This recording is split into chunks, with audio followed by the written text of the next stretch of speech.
Silva, does the Commission respect Her Majesty's revenue and customs? Mr. Ewart.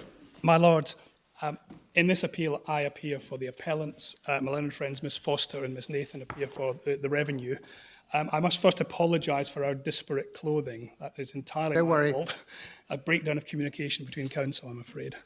I'm sorry about that. That's good of you. Very unusual to have people robed before us. It's a nice change. Can I begin then by making clear the appellant's position in this appeal? Because I think there has been a certain amount of confusion, it seems to be in the judgment of the Court of Appeal. The appellants do not take any issue with the Revenue's right to open inquiries into the partnership's returns, which of course had the consequences of deemed inquiries into the appellant's individual returns for the relevant years. Further, the appellants do not take any issue with the settlement of the partnership's appeals and the consequent amendments to the partnership returns and statements. Nor do they take any issue with the Revenue's ability, as a result of that, to amend, and indeed I think they have a duty, to amend the individual tax returns of the appellants and the other partners. The central issue in this appeal is whether a carryback loss claim of the sort that the appellants have made is part of an individual's return, so that it can be amended after an inquiry into the return, as opposed to an inquiry into the claim, as you've seen under the specific provisions which deal with inquiries into claims. There is a second question in relation to Mr. De Silva, who you will have seen has received repayments of tax. And the question is whether, even if the Revenue are right that they can amend the claims, whether that could result in any liability on Mr. De Silva to pay tax to the Revenue. And of course, there is a third issue, which is the effect of the settlement agreement, which settled the partnership's appeals against the amendments to their self-assessments. So those are the issues. And as I say, it's important that we're not taking any issue with the ability of the Revenue to amend returns. Now, Lady Justice Gloucester began her substantive judgment, or the substantive part of her judgment, at paragraph 2, by setting out what she believed to be the essence of the appellant's case. That the Revenue had one lawful and early opportunity to challenge the appellant's assertions of entitlement. The appellants would submit that that is not an accurate characterization of the appellant's case. And in particular, the word early. The appellants have dealt with this point, your lordships will have seen, at paragraph 17, little Roman 2 of their printed case. The point, shortly put, I'll come back to this, is that the time limits for opening an inquiry into a claim, a Schedule 1A inquiry into a claim, are exactly the same as the time limits for opening an inquiry into the return for the year of loss. So there's no question of the Revenue's opportunity to challenge the claim being early in any sense. And this is an important point in the Court of Appeal's judgment, because Lady Justice Gloucester comes back to this point at paragraph 52 of her judgment, and I shall come back to that paragraph in more detail later, but it fundamentally underpins the whole of paragraph 52 of the judgment, and this idea of temporality being important. Secondly, as regards the Court of Appeal's judgment, paragraph 3, the Court of Appeal suggests that Cotter, the appellant says that Cotter answers this case. Now, there are a number of legal issues in this case, as you will have seen. We would submit they are answered by the statutory provisions, which we'll come to. Cotter is, of course, very relevant and is an important case. It is relevant to the construction of some of those provisions, but it does not answer all of the legal issues. And we deal with Cotter and its significance in our printed case at paragraphs 35 to 38. The principles set out in Cotter, as applied to the statutory provisions, lead, we would say, to the conclusions for which the appellants contend, but we do not say, and we could not say, that Cotter decided these points. Cotter, of course, was focused on the position in the earlier year rather than the later year. And anything that Cotter said about the later year was probably, in a sense, obiter. And I will come back to that because I think there are some comments in Cotter that need to be further explained in relation to the later year. So to be absolutely clear, the appellant's case does not depend upon the date on which the claim to carry back losses was made. The appellant's case fundamentally is that a carry back loss claim is a standalone claim. This is the lingo used in the trade, a standalone claim which produces a freestanding credit. It is a standalone claim because it is made outside any return.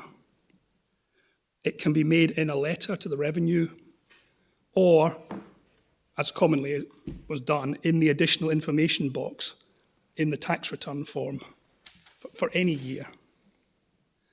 In neither case, we would submit, is it part of any return.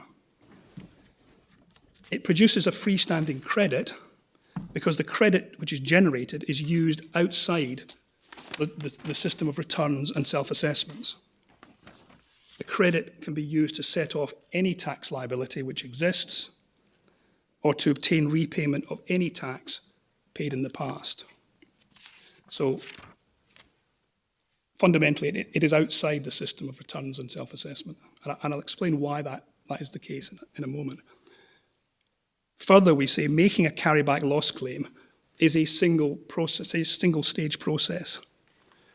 There is not an inchoate claim and a final claim, as the upper tribunal and the Court of Appeal appear to suggest. There's either a claim or there isn't. There is a claim or there isn't. I see. Now, there may be an issue, as we discuss in our printed case, as to whether a claim is premature.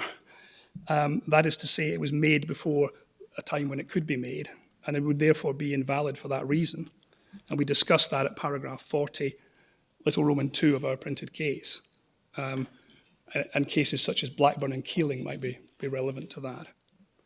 But that's a different point. That's simply saying that the claim is invalid and has to be made. A valid claim would then have to be made at the appropriate time. But there can only be one claim in respect of any particular amount of loss. The amount of loss which is being claimed must be quantified at the time of the claim, i.e. in the claim. That is section 42, subsection 1, capital A of the Taxes Management Act. So the amount or the quantum of the claim is central to the claim, and it is no way provisional. It can, of course, be amended in accordance with the statutory provisions, and we'll see what those are.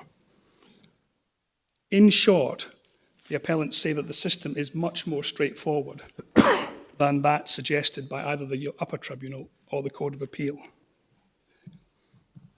Before delving into the detailed provisions, I thought I ought to explain why carryback loss claims are dealt with in the way that they are. And this requires going back to the time before self-assessment, which I imagine your lordships would remember, if only for your personal experience. The system before self-assessment A myth of time, was this, yes. A taxpayer, In some of our cases, anyway. a taxpayer would put in his return. That did not trigger any liability to pay tax. The revenue then had to raise an assessment on the basis of the return, often in an estimated figure. And if the taxpayer wanted to challenge that, he had to appeal against that assessment within 30 days and postpone the tax. And that's what would happen typically. Correspondence would then ensue over a number of years. The revenue could serve notices to obtain documents, but there was no formal inquiry process at that time. And there would be numerous, often numerous hearings before the General Commissioners, known as delay cases in the trade. And often the assessments would remain open for many years before they were determined. Even if they didn't have to be litigated, they might remain open for many years. Where losses were carried back, that affected the amount of tax chargeable for the earlier year. This meant that returns and assessments for those years had to remain open, although there were no issues outstanding in relation to the particular year, simply in order to allow adjustments for the carryback of losses. So that meant, in many cases where loss claims were made, numerous assessments would remain open for years. Now, the move to self-assessment was a major change in the UK tax system. It came into force, as your lordships may have seen, in the tax year 1996-1997. However, unusually, preparations commenced a long time before that, and provisions started being introduced into legislation, although they would not take effect until 1996-97, in the Finance Act 1994. Further provisions were introduced in the Finance Act 1985 and 1996, and that included amending provisions that had been already introduced in the light of consultation and discussions with taxpayers. So that there was quite a long lead-in period to self-assessment because it was a major change. The major changes included changes to the tax administration system in the Taxes Management Act, and we'll be looking at those, very fundamental changes, new provisions for taxing partnerships, which again we'll look at, and a move to the current year rather than the preceding year basis of assessment, which means, as you may remember, you then taxed on the accounting period that ends in the year of assessment rather than the accounting period that ended in the prior year of assessment, which was the system up until 1996. A completely new system for carrying back losses was introduced. The old system, as I've said, was rather messy. It required the tax computation for the earlier year to be left open. And a cornerstone of the new system of self-assessment was the certainty produced by the finality of each year's return and self-assessment. As we shall see, the returns and self-assessments can only be amended in limited circumstances. After the inquiry window has expired, they are in effect set in stone. And thereafter, the only possible recourse for the revenue is a discovery assessment under Section 29. And even that is hedged with restrictions, including time limits. So carryback loss claims had to be fitted into this new framework. Now, they had never played any part in the tax computations for the year of loss. If you have a loss, then what feeds into your computation is zero. We'll see that when we look at a return, but that's what's always happened. So they didn't play any part in that year. They had to be decoupled from the computations for the earlier year to allow for finality and certainty. Now, the solution was to provide a regime outside the returns and self-assessments. That is the standalone claim. Now, this claim operates by mandating a notional computation by reference to the earlier year. We'll see that when you've seen that in paragraph 2 of Schedule 1B.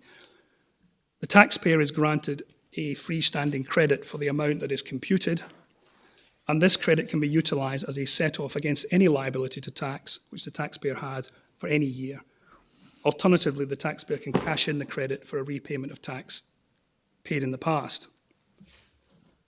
An important point to appreciate is that this would not typically be a tax liability or a tax repayment of the later year, the year of loss. And it's in no way tied to the year of loss.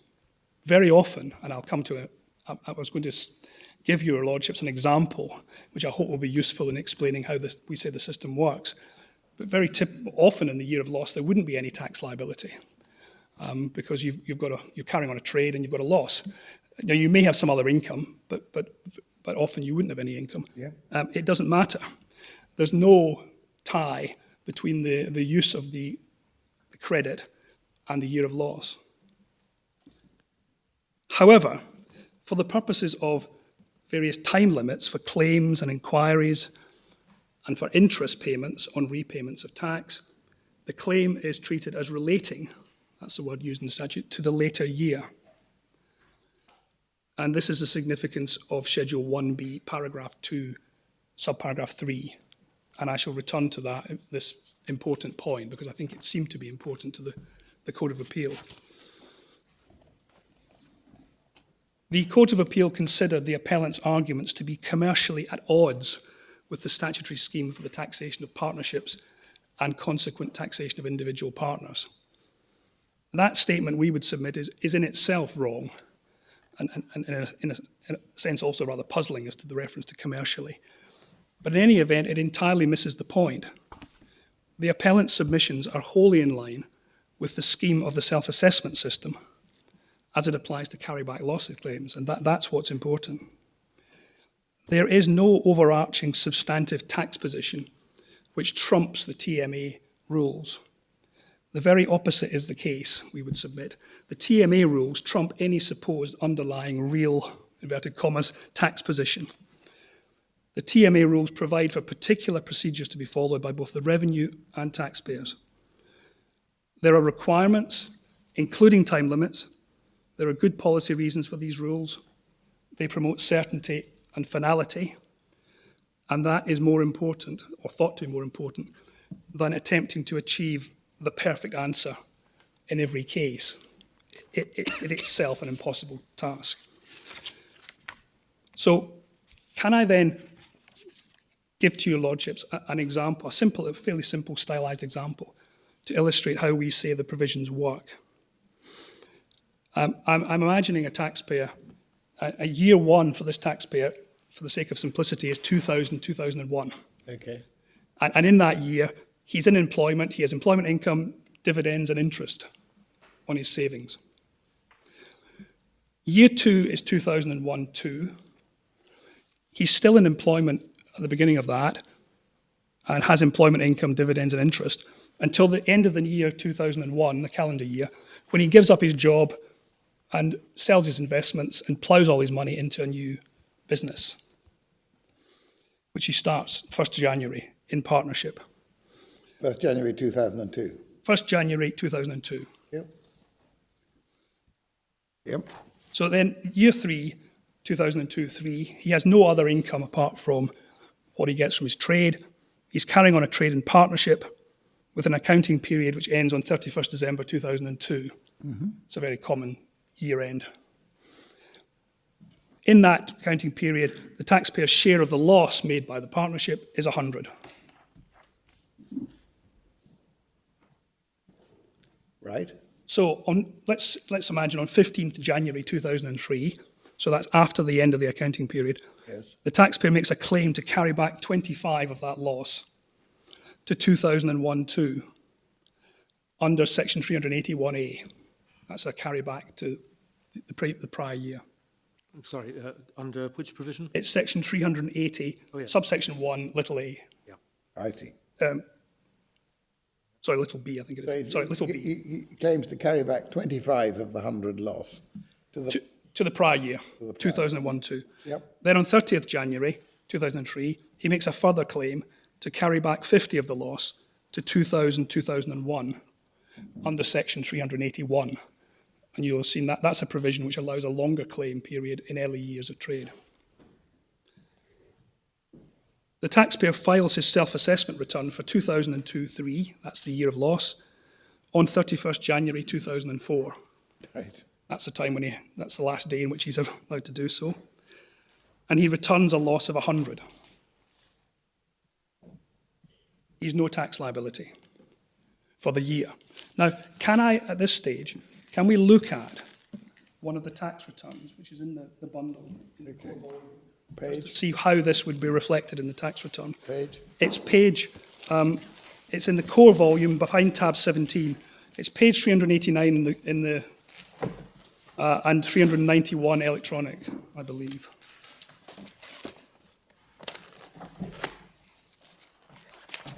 This is a part. 39. It's 389 in 389. paper. Got it. 391. Do we just add 2? For this bundle, yes. Unfortunately, it's different for each Right. bundle. Keeps our Seems mental to be to do arithmetic. with the fact that the electronic bundles number the title pages for some reason. Thank you. 389. So 389, this is a partnership page in Mr. Dockelman's return, in fact, for 2000, 2001. But you can see this is an illustration. So your share of the partnership's trading or professional income, you can see that heading. Under that, you'd have to sit in the basis period, which is the accounting period. Yes. And then your share of the profit or loss of the year, enter a loss in brackets, so you would put in 100 in brackets there.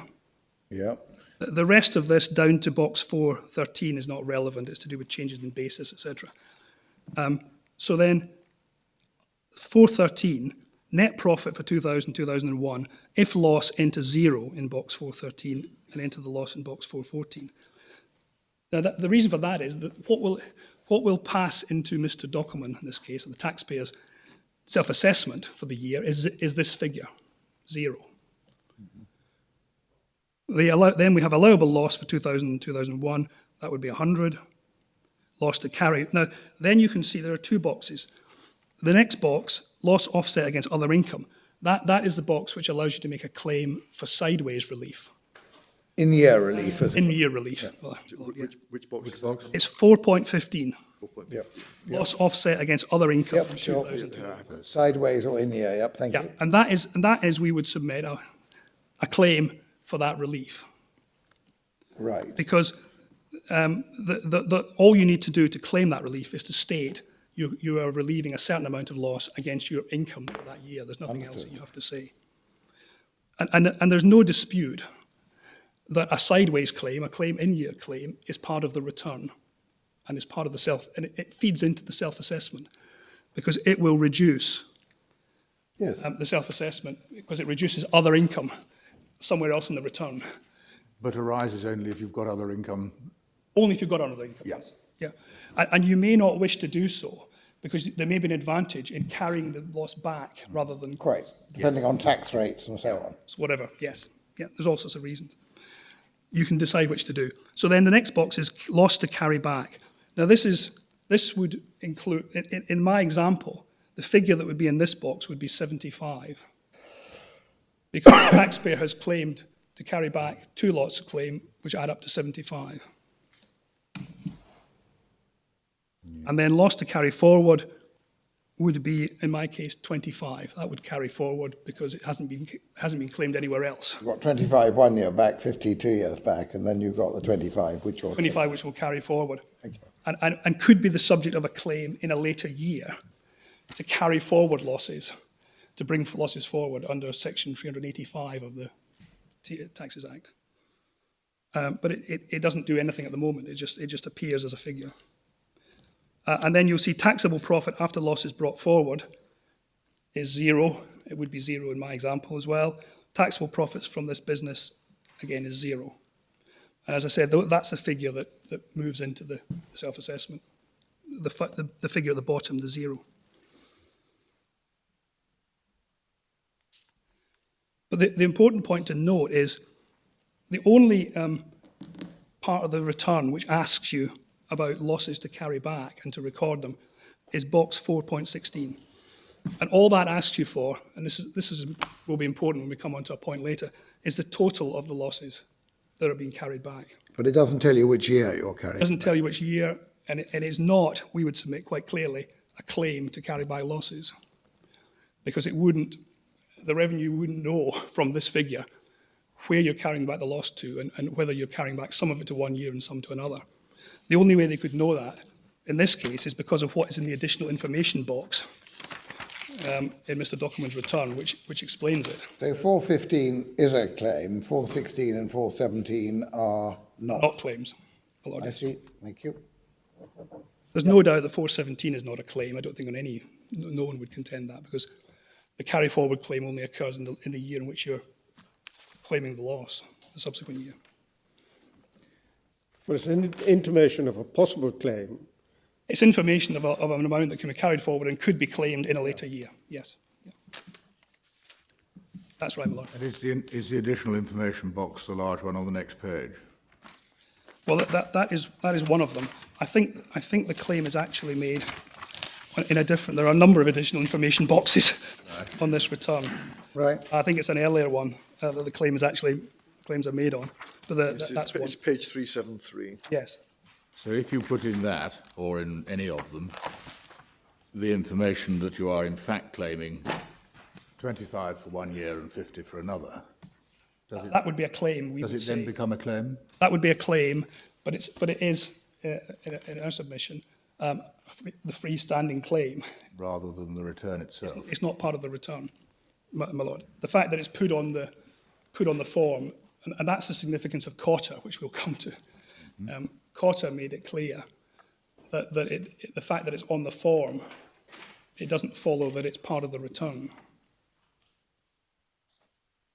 That's a very important point. Right. But it may be convenient. Clearly, it's a convenient way in which you can make the claim, because this is going to go to the revenue. So if you write an additional information box, you'll have made the claim. So the revenue in this, going back to my example, can open a Schedule 1A inquiry into the two carryback claims, and they could do this at any time up to 31st January 2005. And they could also open a Section 9A inquiry into the return for 2002-3, the year of loss, again up until 31st January 2005. Those are the time limits for the same time limits for both. If the carryback claims in my example are not challenged, they must be given effect to, and the first stage is to carry out the calculation described in paragraph 2.4 of Schedule 1B. We'll come on to that later, but that produces a figure in each case. And each of these figures is a freestanding credit, which can be used in two possible ways. If the taxpayer still owed some tax, let's say for 2001-2, which he hadn't paid for some reason, he could set off this credit against that tax liability, and that would effectively pay it by set-off. Equally, if he had a historic liability going back a number of years, which he was disputing with the revenue, he could also set that off. Any liability he has to tax for the past, he could set off, use this credit to set off that liability.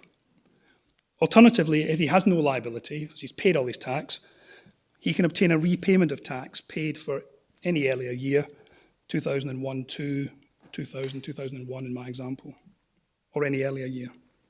Are you going to be looking at paragraph 2.6 in more detail at a later point? Yes, I was going to come back to look at the provisions, but I was just trying to explain how we say they operate and make what I say is an important point to understand, which is that the credit is freestanding in the sense that it's not linked in any way in its application to the year of loss, which is the later year in the legislation.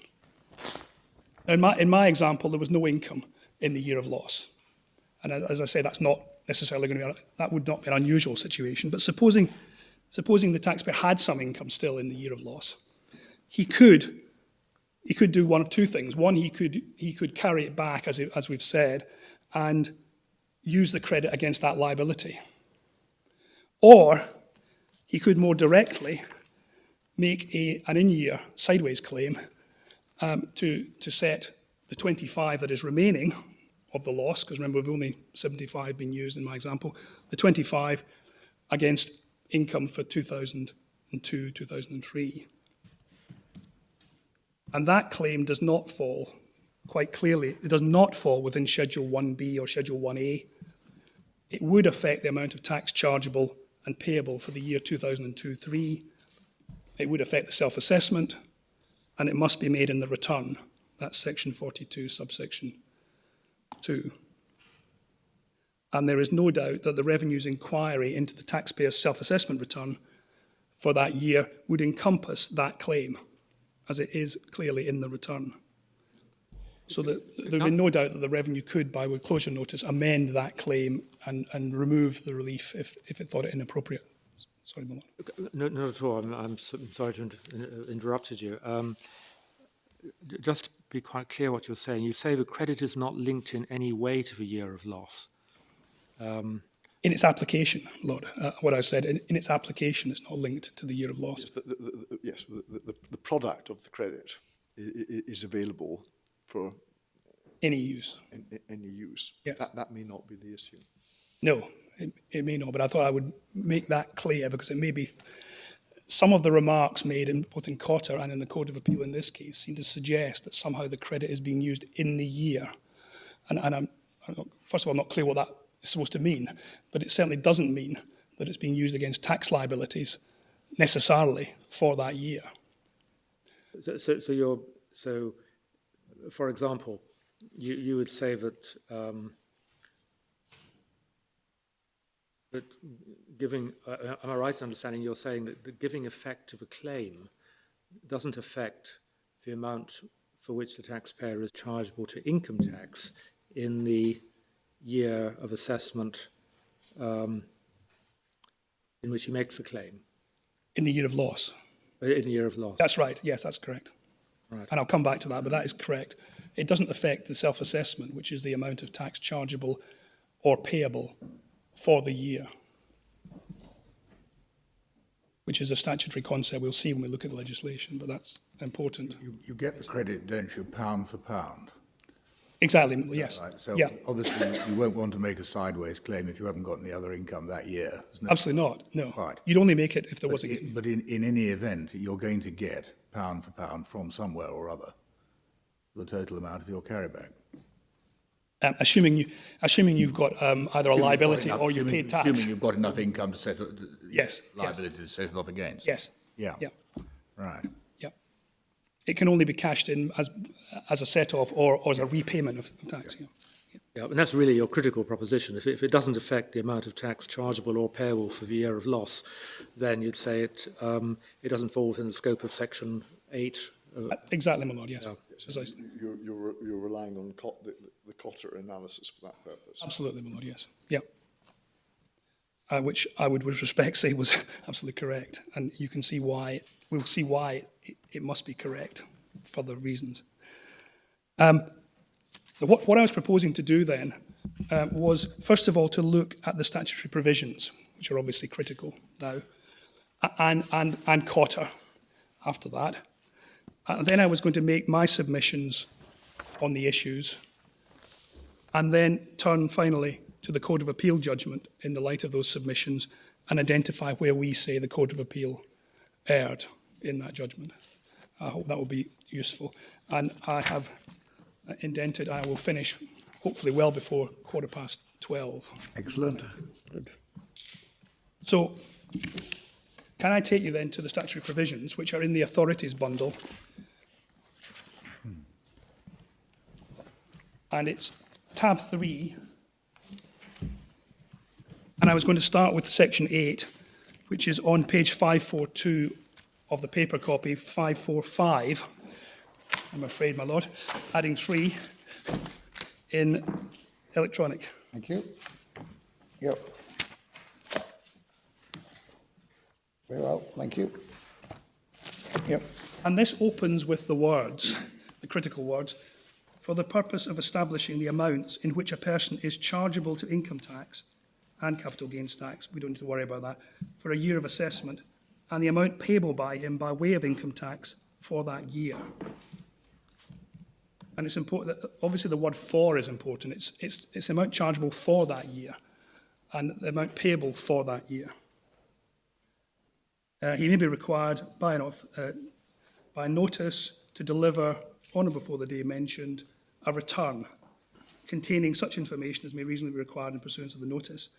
And he's also required to deliver with the return, so this is not part of the return, such accounts, statements and documents relating to information contained in the return as may reasonably be required.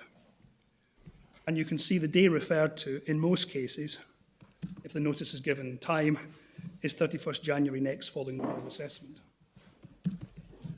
And the notice referred to in practice is certainly in the past when paper returns were used, was when the revenue sent you the self-assessment return form is that you'll see, if you looked at the first page of that, you'll see that is the notice under Section 8. Nowadays, you are actually, my experience is you're sent one piece of paper which says this is a notice, and you're expected to do it electronically online. But anyway, in the days we're looking at, the notice would have been the return form. And then subsection 1, capital A, the amounts in which a person is chargeable to income tax and capital gains tax are net amounts, that is to say, amounts which take into account any relief or allowance, a claim for which is included in the return. Which is why I say, and the sideways loss claim feeds into this, to the amount that's chargeable. And then the amount payable by a person is the difference between the amount at which he's chargeable and the aggregate amount of income tax deducted at source and tax credits. So essentially, it's the difference in what is chargeable and what he's already paid, either by deduction, by PAYE, etc., or by a tax credit. And 1B, in the case of a person who carries on a trade, profession, or business in partnership with one or more persons, a return under this section shall include such amount which, in any relevant statement, is stated to be equal to his share of the income, loss, tax credit, or charge in respect of which the statement is made. So what that's saying is, where you're in partnership, you have to return the amount of loss or profit which is in the partnership statement. In other words, there has to be, the two things are linked. So that would be, in my example, the amount of loss of 100 would have to carry, would appear, one would presume, in the partnership statement for the partnership. Is relevant statement defined somewhere? Yeah. Next subsection. Oh, thank you. 1C. Yep. A statement in respect of partnership also made under 12AB, and I'll come back to the partnership provisions. What I was going to do was to go through the individual provisions first and then come back to the partnership provisions. So if we then turn to section 9, which is over the page, 544, returns to include self-assessment. Now, this tells you what the self-assessment is. Every return under section 8 of this Act shall include a self-assessment. That is to say, an assessment of the amounts in which, on the basis of the information contained in the return and taking into account any relief or allowance, a claim for which is included in the return. So again, this shows you the importance of what's in the return. The person making the return is chargeable to income tax for the year of assessment. And an assessment of the amount payable by him by way of income tax, that is to say, the difference between the amounts in which he's assessed to income tax and the aggregate amount of any income tax deducted at source, etc. That's the amount payable. And you'll see that the reason that I refer to what is stated in section 8.1 as being the self-assessment is because it's the same thing as a self-assessment. What they refer to in section 8 in the opening words is, I would submit, the self-assessment.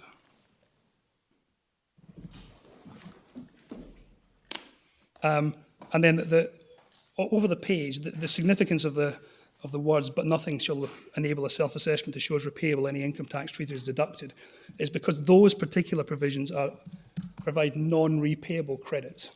So you get credit against your tax liability, but you can't get it repaid if you don't have any tax liability. Historically, there were some tax credits you could get repaid, but these are non-repayable.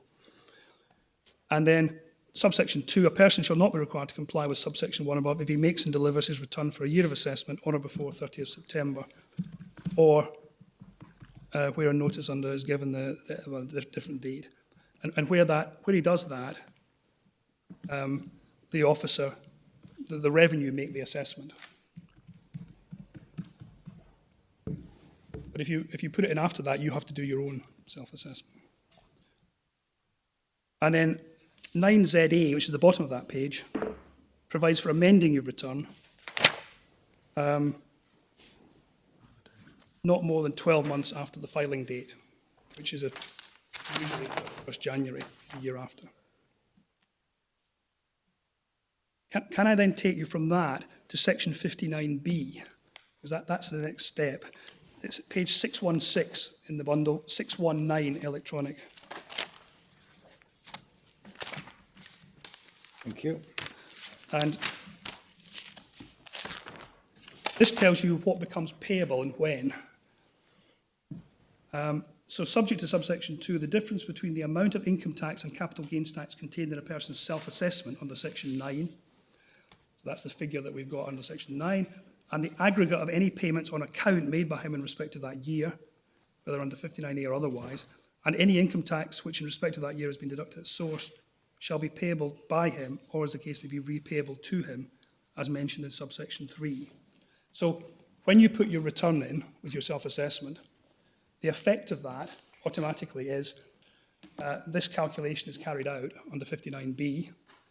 The amount that you say is payable under your self-assessment is compared to the amounts that you've paid by deduction or have paid on account. And it's the difference between those which is either payable by the taxpayer, if it is a positive figure, or repayable by the revenue if it is a negative figure.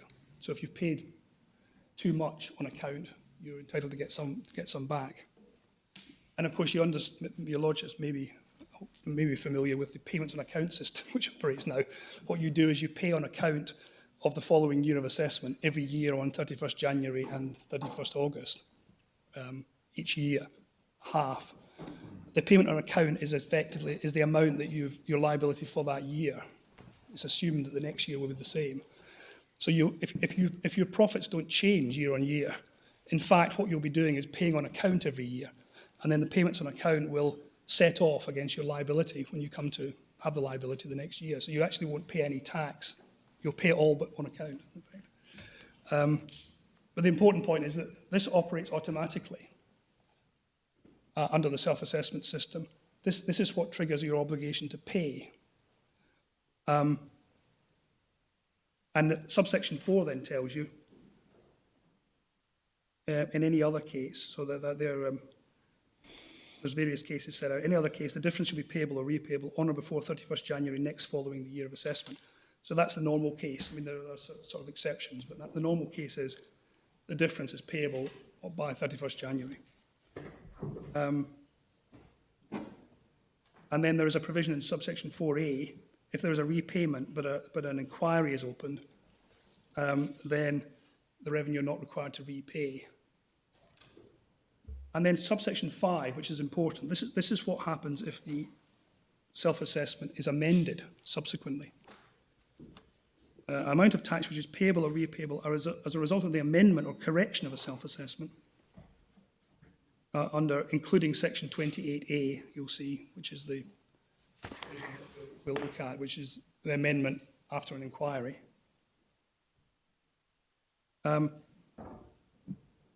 Is payable. 28A? Sorry? Which 28A is in subsection 5, little a. One of the sections that's mentioned is section 28A. Yeah. Is payable or repayable on or before the day specified in the provisions in Schedule 3ZA. The point being, if there is an amendment to your self-assessment, either by the revenue, or by the taxpayer perhaps, or after an inquiry or a closure notice, subsection 1 comes into play again because the amount may be different. The amount payable may be different than it was under the original self-assessment of the taxpayer. If the revenue amend the self-assessment to a higher figure, so that rather than having 100,000 of profits, they amend it to 150,000 of profits, and the tax of 75 rather than 50, then subsection 1 will apply.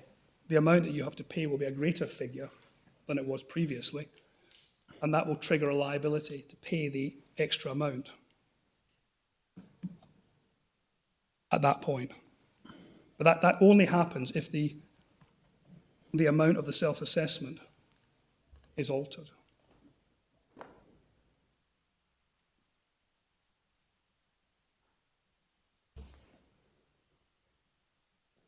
Now, the other way that you might become liable to pay is if there was an assessment other than a self-assessment, and subsection 6 deals with that. Any amount of income tax which is payable by virtue of an assessment made otherwise than under section 9 shall, unless otherwise provided, be payable on the day following the end of the period of 30 days, beginning of the day in which the notice of assessment is given. So that would include an assessment under section 29, section 30, and an assessment under paragraph 7, which we'll come to, of Schedule 1A.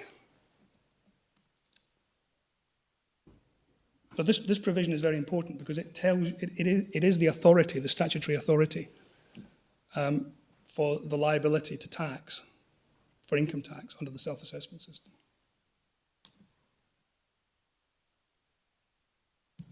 So can I then take you back to Section 9, capital A?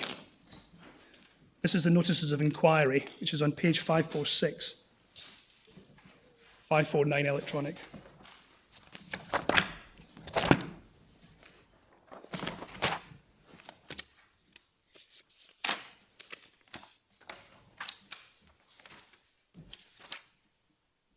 So Section 9A, an officer may inquire into a return under Section 8 of this Act if he gives notice of his intention to do so.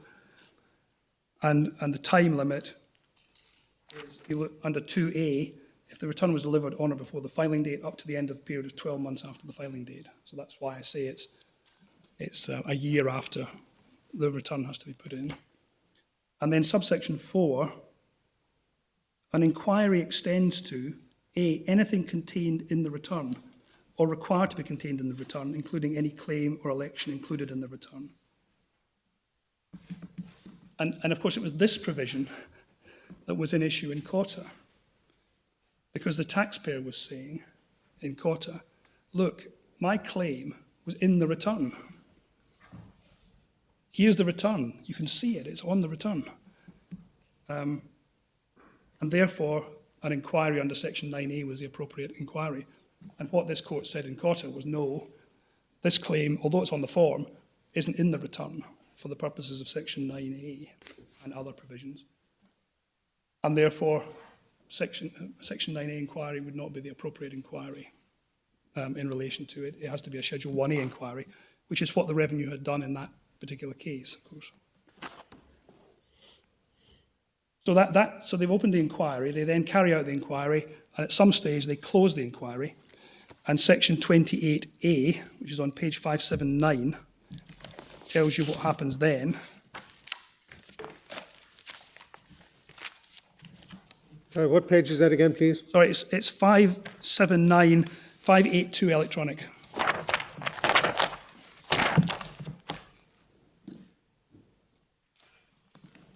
So an inquiry under Section 9A1 is completed when an officer by notice informs the taxpayer he's completed his inquiry, states his conclusions. A closure notice must either state that the officer's opinion and no amendment to the return is required, or make the amendments of the return required to give effect to his conclusions. So that's how the Revenue alter. That's the authority to alter the return and the self-assessment, which is part of the return, at the end of the inquiry. And then Section 31 provides for an appeal against that amendment. So it's on page 587, 590 electronic. Appeal can be brought against, and B, any conclusion stated or amendment made by closure notice under 28A. Or any assessment to tax, which is D. And then that leads you to Section 50, which is the provision for appeals. And that is on page 604. 607 electronic.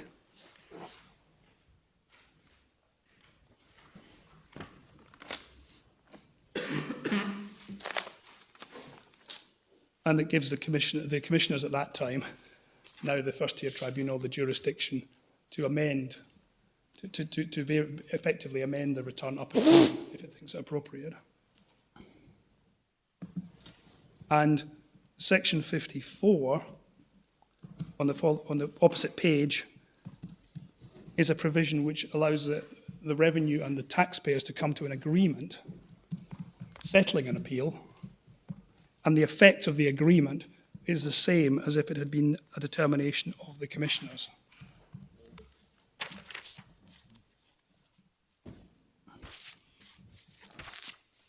And this used to be a very important provision. It's possibly still important, but less important, in the days when all returns had to be subject to an assessment. and an appeal. We're going back to before self-assessment. And the practical way that you settled all these appeals, which weren't really often disputes, was by a Section 54 agreement, which brought the appeals to an end. But it still applies, and it is the provision which was relied on in the settlement agreement in this particular appeal.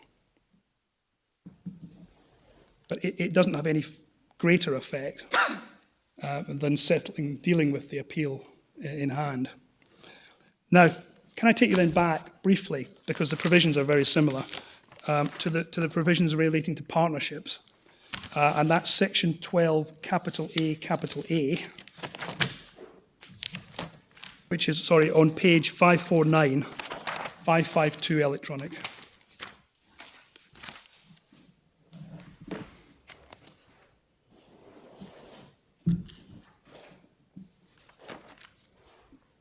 And that provides for a return for facilitating the establishment of the following amounts: the amount in which each partner is chargeable to income tax for a year of assessment, and the amount payable by way of income tax for each partner, the amount which each partner is chargeable with corporation tax if it's a company. Can I just pause there? We'll briefly have a look at the provisions, but the way that partnerships are taxed is that for even general unlimited partnerships, which are obviously not entities in general law, are treated for tax law purposes as an entity carrying on a trade. You compute the amount of the profits of that entity, the imaginary entity, and then you then look at what the share of the profits or losses which each partner has, and that's attributed to them. So what the partners get is simply the product of all of that, the share of the profits and losses. They are not involved in the computation of the trading profits. It's the partnership that applies to. We'll come to that provision. But the tax is charged to the individual partners. Yes, the partnership is not liable for tax at all. Right. But it's treated as part of the computation as carrying on the trade. Yeah. And then the profits and losses are attributed to the partners. By reference to their partnership entitlements Yes. in the deed or in the 1890 Act. Yes. And so this provides for a partnership return, and then Section 12, capital AB, which is on the next page at the bottom. A partnership return doesn't include a self-assessment because the partnership is not liable to tax. But what it does include is a statement, a partnership statement, which includes what little one on the next page, the amount of income or loss from each source on the basis of the information contained in the return, taking into account any relief or allowance a Section 42(7) claim for which is included in the return, has accrued to or has been sustained by the partnership for the period in question. And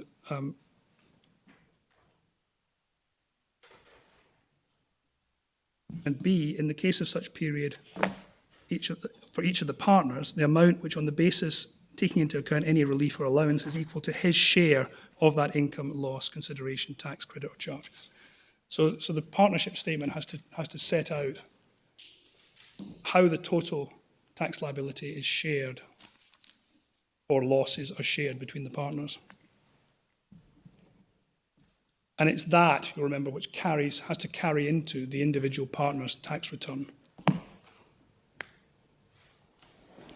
And there is a provision in 12 ABA, at the bottom of the page, parallel provision to the individuals for amending partnership returns. And again, on the next page, 12AC, page 552, there's a provision for notice of inquiry. Yeah. And just a note, subsection 4 again, an inquiry extends to anything contained in the return or required to be contained in the return, including any claim or elections included in the return. But that would not, in my submission, include a partner's claim for carryback loss relief. That is not something which would be contained on any view in the partnership return. It's entirely a matter for the individual partners. And in subsection 6, which is applicable in this case, the giving of notice of inquiry under subsection 1 above shall be deemed to include the giving of notice of inquiry under section 9A of the Act to each partner who at the time has made a return under section 8 or 8A of the Act. So that's why there is an inquiry into each individual's return under section 9A, even if the revenue don't open a specific one. And then finally, 28B again tells you what happens. This is on page 580. What happens on the... Which page is it, please? Sorry, 580. 583. Yeah. Completion of inquiry into the partnership return. And again, a closure notice is issued, stating either no amendment is required or amendment of the return is required to give effect to the conclusions. And then subsection 4, where a partnership return is amended under subsection 2 above, the officer shall by notice to each of the partners amend the partner's return under section 8 or the company return, so as to give effect to the amendments. That, as I understand it, that hasn't actually happened yet in this particular case, although it's something that will happen at some point. Well, you're going to come on to it, but my impression from the papers was that there had been an amendment of the individual returns, but it had been done under by virtue of section 50, subsection 9, following the compromise of the appeals. Because 59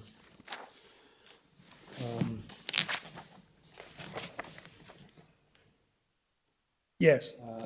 Allows an amendment of the partner's return under section 8, and section 54 then applies that where the appeal is settled by agreement.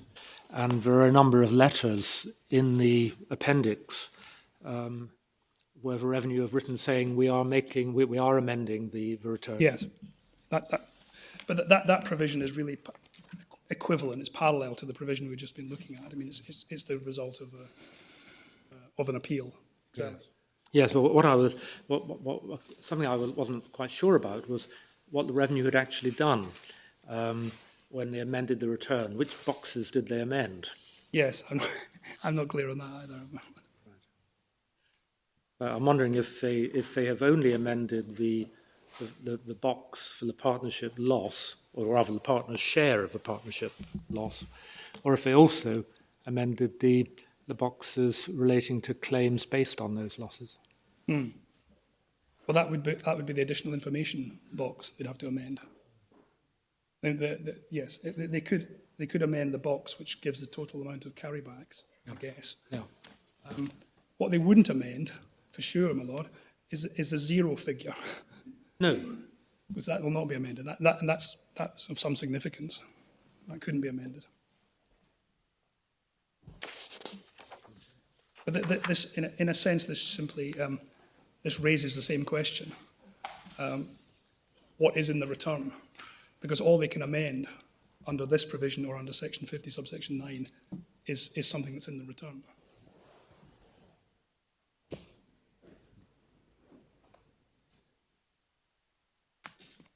Yes, sorry. I was going to say that there are parallel provisions for appeals and settlements in relation. Section 50 would then apply. Section 31 would apply, sorry, the appeal. Section 50 would apply, Section 54 would apply. We don't need to look at those again. Can I then take you next to Section 380 of the Taxes Act, which is behind tab 4,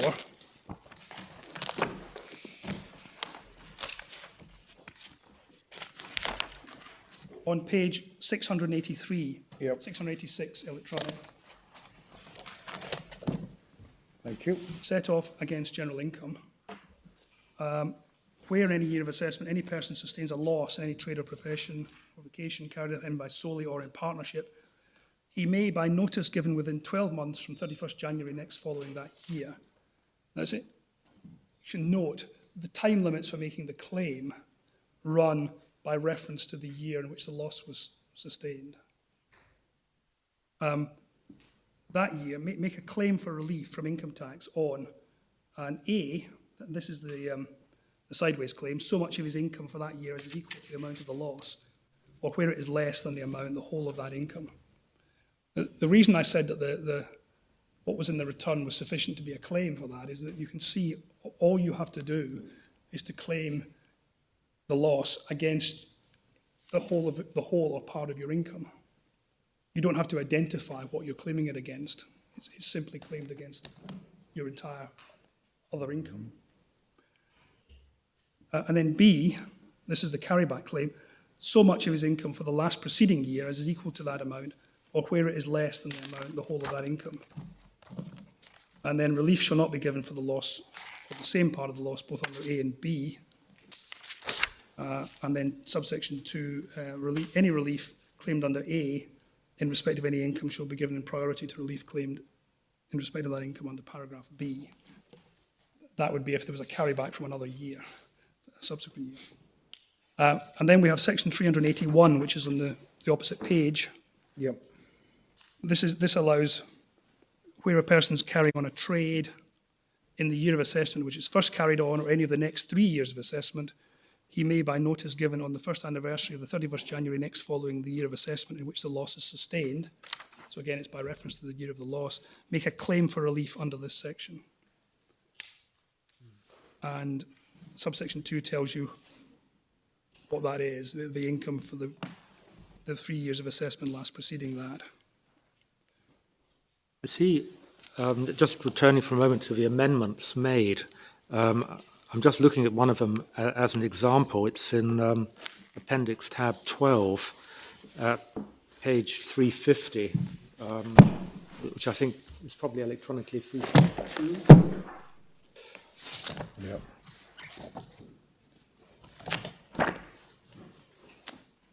And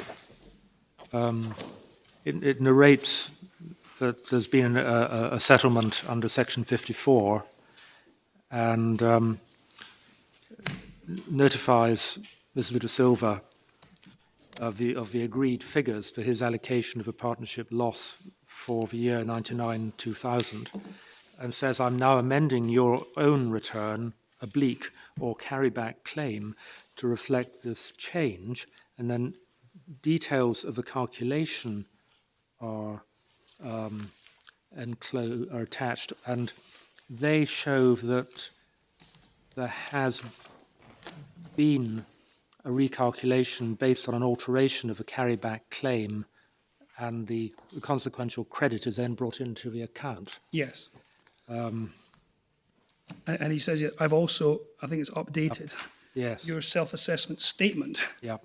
to reflect the change to your personal return. Yeah. Now, I think we dealt with this also in the printed case, what the self-assessment statement is. And there are some examples in the bundle. It's a running account kept by the revenue. Yeah. So rightly or wrongly, the revenue have proceeded on the basis that under Section 50, subsection 9, they can amend the return, including the carryback claim. Exactly, my lord. And that's the first issue, whether they can do that. Yeah. And the second issue is, if they can, does the fact that they amend the self-assessment statement make any difference to Mr.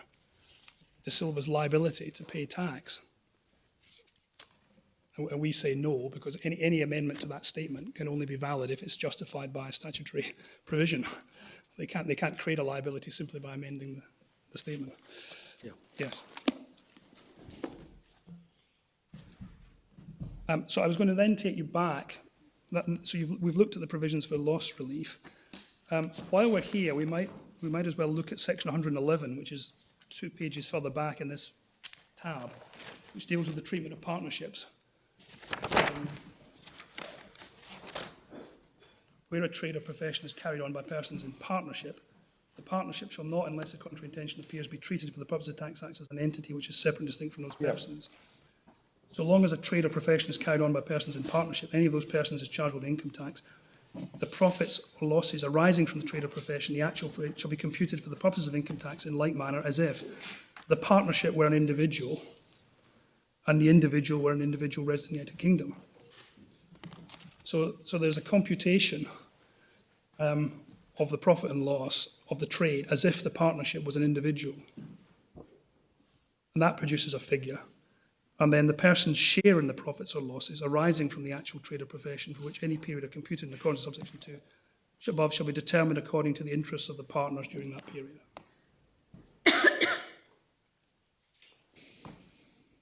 Right? So, but it'll be important to note when we come to look at the settlement agreement, the reliefs that they're talking about there that are being settled are reliefs claimed by the partnership in its computation of the trading profit or loss. They're not reliefs claimed by the individuals.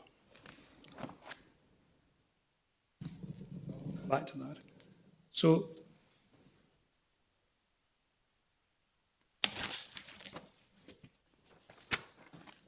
can we then go back to section 42, which is obviously an important provision, which is in page 593, 596 electronic.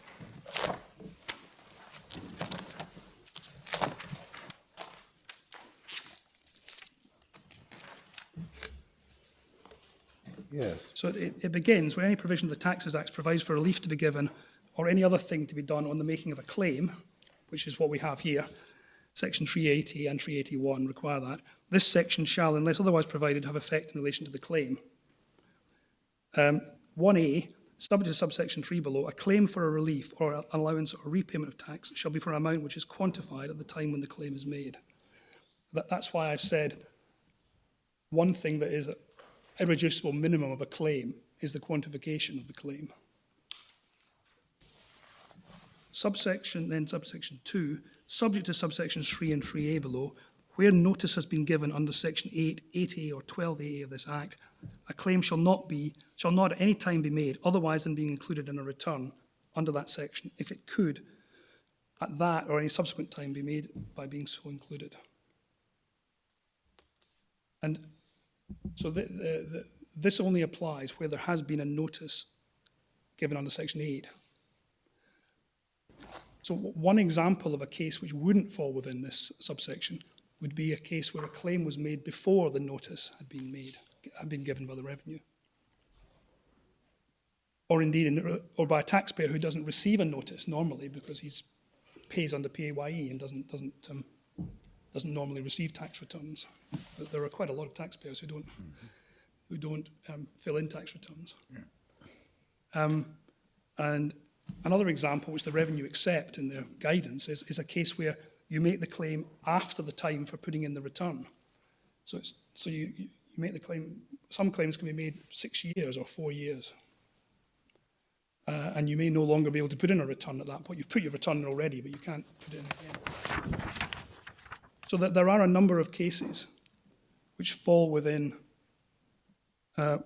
outside subsection 2, and therefore are not required to be put in returns. However, one of the most important of these cases is a claim to carry back losses, and we'll see that. So, subsection 5, the references in this section to a claim being included in a return include references to a claim being included by virtue of an amendment to the return. I think that's what happened in Cotter, in fact. There was an amendment to the return. And then if we move on to subsection 9. Are you going to come back to 6?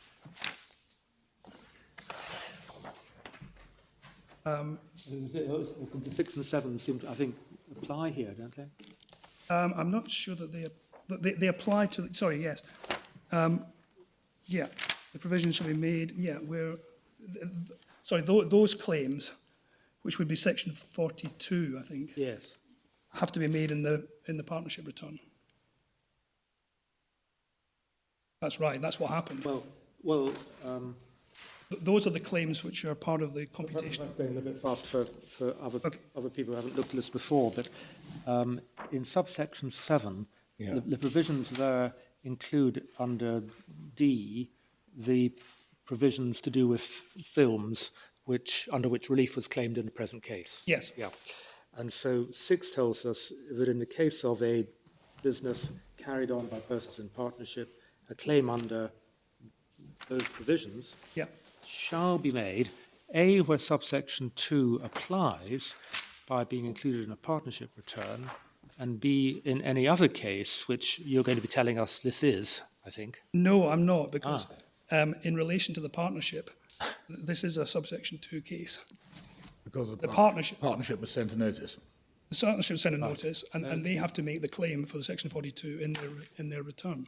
Okay, right. That's because the partnership does all this itself. Yes. Yeah. Yeah. So the upshot is that the claim for the relief has to be made in the partnership return. That's the claim for Section 42 relief, yes. And that is part of the computation of the profits or losses of the partnership, yeah. But this is not the claim for relief that we're talking about. That's not the carryback, is it? That's the original partnership. It's the partnership's claim in its computation of its profits. Yeah. First stage, yeah. Yep, So then subsection 9, 9 of this section. Yep. where a claim has been made, whether by included in a return or not otherwise, the claimant subsequently discovers an error or mistake, he can make a supplementary claim within the time limit allowed for making the original claim. But again, it's all tied to the time limits for the claim. Yep, doesn't alter the time limit. No. And then subsection 11, section 1, Schedule 1A to this Act shall apply in respect of any claim or election which is made otherwise than being included in a return under section 8. So then we'll turn to that in a moment. Schedule 1B shall have effect as respects certain claims for relief involving 2 or more years of assessment. So you say this is that this is 4211 applies to the to all carryback claims? And carryback loss claims, yes. Carryback loss. Yes.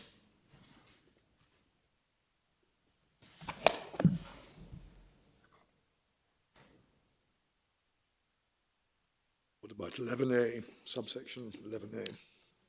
Yes, that brings in Schedule 1B. And that applies to all carryback loss claims. Well, I was going to turn to that now and show you that that does, yes, specifically. So where do we go? Schedule 1B is, the provision is in, sorry, page 667. 667. Yep. 670, is it? 667, 670, yes. Thank you. Yep. So what Schedule 1B contains is a number of specific provisions relating to different types of relief, which relate to more than 1 year. And this is the problem I mentioned earlier, that how do you deal with that in the self-assessment system? And this is the answer, the rather ingenious answer that was come up with. So it's paragraph 2 that's relevant. This paragraph applies where a person makes a claim requiring relief for a loss incurred or treated as incurred, or a payment made in 1 year of assessment, the later year, to be given in an earlier year of assessment, the earlier year. So that's exactly what we've got in, that's exactly covers carryback loss claims. Mm-hmm. Yes. Section 42(2) of this Act shall not apply in relation to the claim. So that expressly disapplies the requirement that the claim be made in a return. Right. And then the claim shall relate to the later year. That's an important provision. I'm going to come back to it, but I would submit that the significance of that provision has been misunderstood by the courts below. Subsection 2 means that it doesn't have to be made in a return. It does, yes. But it doesn't say that it can't be made in a return. Absolutely, and that's the point the Court of Appeal made. But of course, our case was not that Section 42(2) means it can't be made in a return. Our case is that it's not in the return because of Cotter, effectively. But we do say it is interesting, perhaps more than interesting, why was Section 42(2) disapplied? And we would say that the answer to that may be, it's likely to be, if it wasn't disapplied, and we're right about Cotter, which we say we are, then there would be a significant problem, because you'd have 2 contradictory provisions. You'd have a claim which couldn't be made in a return, but you'd have a requirement in Section 42(2) that the claim be made in a return. So there'd be credible difficulties in knowing what to do. And Section 42(2), we would say, subsection 2, para 2, reflects the fact that these claims are not part of the returns, fundamentally. It's simply making clear that the provision that would require you to put it in a return doesn't apply. So it relates to the later year, and then subpara 4 tells you how to compute the amount of the claim. It's the difference in the amount at which the person is chargeable to tax for the earlier year, amount A, and the amount at which he would be so chargeable on the assumption that effect could be given to the claim in relation to that year, amount B. So you compute the two amounts, and it produces a difference, and that figure is the amount of the credit. Sub 5, we don't need to look at it. It's to do with associated claims. It's not relevant. And then 6, effect shall be given to the claim in relation to the later year, whether by repayment or set-off, or an increase in the aggregate amount given by section 59B1B. That is the amount of the payment on account. So what it does, what it's suggesting is one of the ways you could do this would be by deeming there to be a larger payment on account.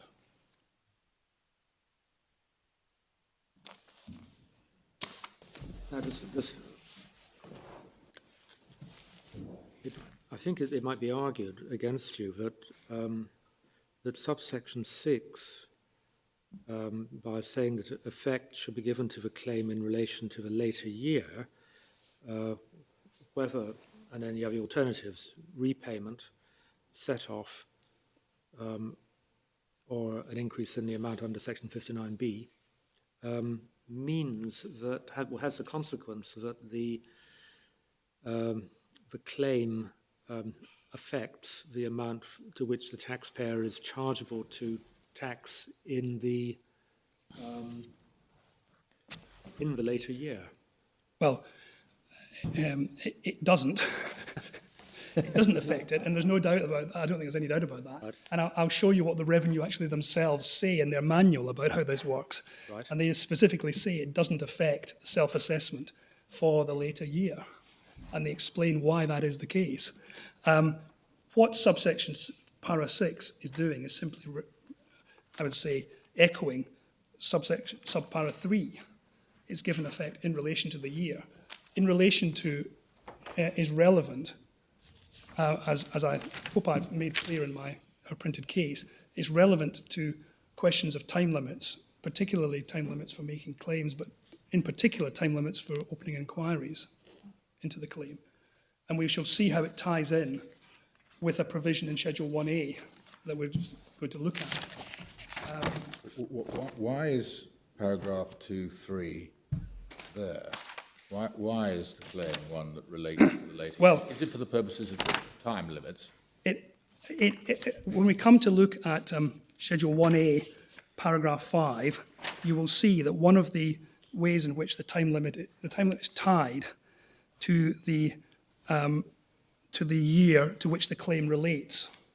So the answer is yes, it's to do with time limits. And what you've also got to remember, my lord, is the chronology of this. Going back to what I said about the way these provisions were introduced, Schedule 1A was introduced, came in the Finance Act 1994. Yep.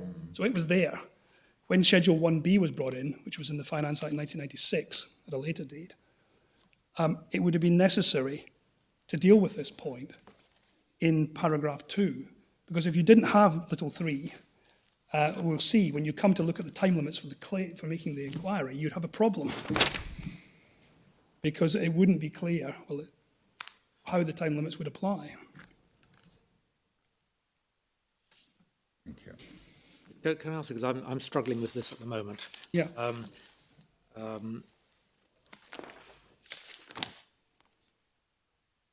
We're told in section 8.1 that the purpose of the return is to establish the amount in which the person is chargeable to income tax for a year of assessment. Yes. And 1AA tells us that the amount in which he's chargeable is net. In other words, it takes into account any relief a claim for which is included in the return. Yes. Right?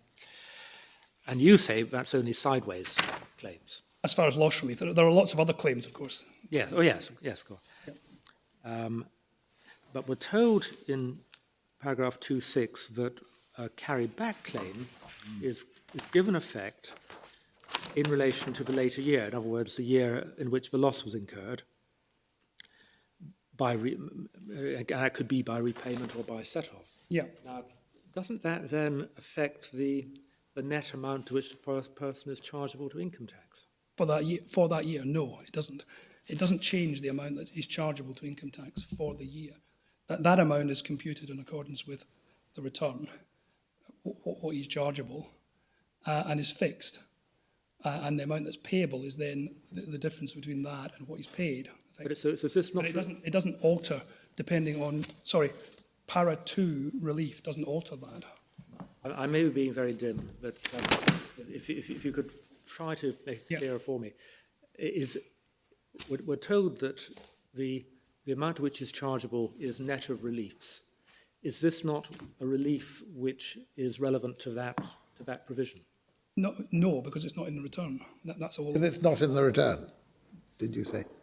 Yeah. This does sound. That's the whole point of the argument. I mean, the question is, if it's not in the return, which is what we say fundamentally, then it's not, doesn't come in. If we go back to my example, my lord, of the computation, remember my example of the 3 years. Yes. There's no sense in which the carryback claim affect the amount chargeable for year 3 in my example.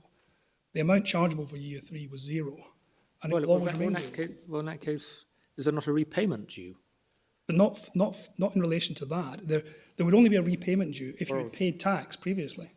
You can't claim a repayment simply because... No, well, I appreciate that. Well, in that event... It's a repayment of the previous tax. Yes, so it would be a credit, effectively, in his running account. Yes, exactly, yes. But it doesn't affect the tax chargeable for the year of assessment, the year 3 in any way. But why then does 2.6 refer to effect in relation to the later year? I think that is simply echoing 2.3, that the claim is... But if 2.3 is, as you say, simply to do with the time limits, that doesn't seem to follow. No.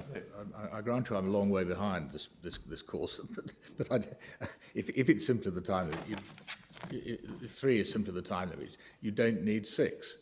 6 is for some reason or other saying, on the face of it, effect is to be given to the claim in relation to the later year. Yes. But what that doesn't do is affect the amount chargeable for the year, or payable for the year. All it does is produce, but what it does is produce a credit. Well, it doesn't affect the bottom line of the self-assessment. Yeah. That's one thing, but it may affect what the taxpayer has to pay in relation to the later year. Yeah. Well, it's hard to see in what sense it is in relation to the later year, because going back to my example, if he still owed tax from 2000, 2001, he could claim a set-off of that tax. Now, there's no real sense in which that is affecting the later year. That is simply, I've got a liability for an earlier year to tax. I'm now paying it by using this credit. That's all. That's what's happening. So you're really saying that all that 6 is doing is simply saying effect shall be given to the claim, full stop.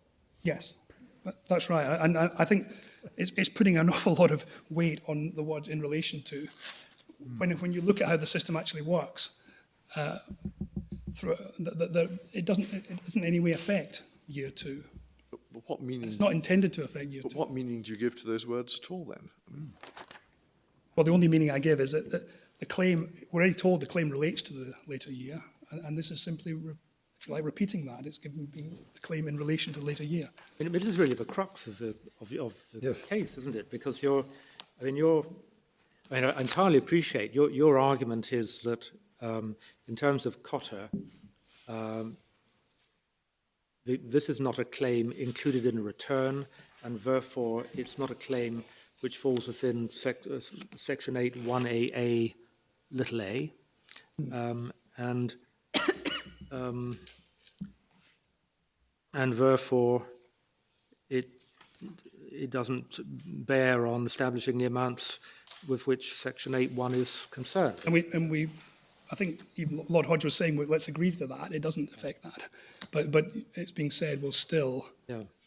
But if one reads 2.6 as meaning that effect is given to the claim by way of repayment or set-off, etc., in the year of assessment in which the loss was incurred, then it clearly would affect the amount to which the person was chargeable to income tax in that year and would fall within the scope of Section 8. I think not in that year, my lord, it's for that year. For that, yeah. Yes, for it. But there's a difference between these two things. I think the Court of Appeal confused this because they've Yes, said really. in that year. Now, you may be liable to tax in that year in the sense that there's a liability which is still existing, but that's very different from, that's not what the self-assessment for the year is. Self-assessment you're is a quite right. liability for that year. Yes, that was a slip of the tongue. Yes. Yeah. Yeah. But does that impinge on the point that Lord Reader's making? Does it make any difference? Well, I suppose what I'm really puzzling at is where does this point take you? Because it says in relation to later year, does that mean that it doesn't mean that it affects the tax chargeable or payable for the year? It doesn't affect the self-assessment. I don't think there can be any doubt about that. So what significance does it have? It's also clear that the claim, at the very least, doesn't have to be made in the return. So is it being said, if it happens to be made on the form, then it's in the return. If it's made elsewhere, it's not. And that would be the consequence. This is another one of the difficulties with the Court of Appeal judgment, because they say in one paragraph, quite rightly, the claim doesn't have to be made in the return. And then in the next paragraph, they say it does have to be made in the return. Which two paragraphs are those?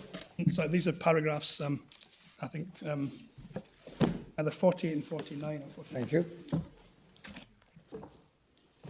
And that really gets to the crux of the problem with the Court of Appeal judgment. I think one of the reasons I come on to that is that the Court of Appeal did it asked the question, does it affect the liability in the year? Yeah. And the answer to that could, on some view, be yes. Yes. If the carried-back claim is successful, and if it then, in terms of if one reads paragraph 2.6 as meaning that it affects the amount to which the person is chargeable to income tax for the year of assessment in which the loss was incurred, then clearly it ought to be in the personal. I mean, granted all those, I mean, I appreciate you don't accept all those propositions, but Yes. but if you grant those, then it ought to be in the Of return. course, yeah, yes. But I think that the problem is that the Court of Appeal jumped straight to that conclusion. Yeah.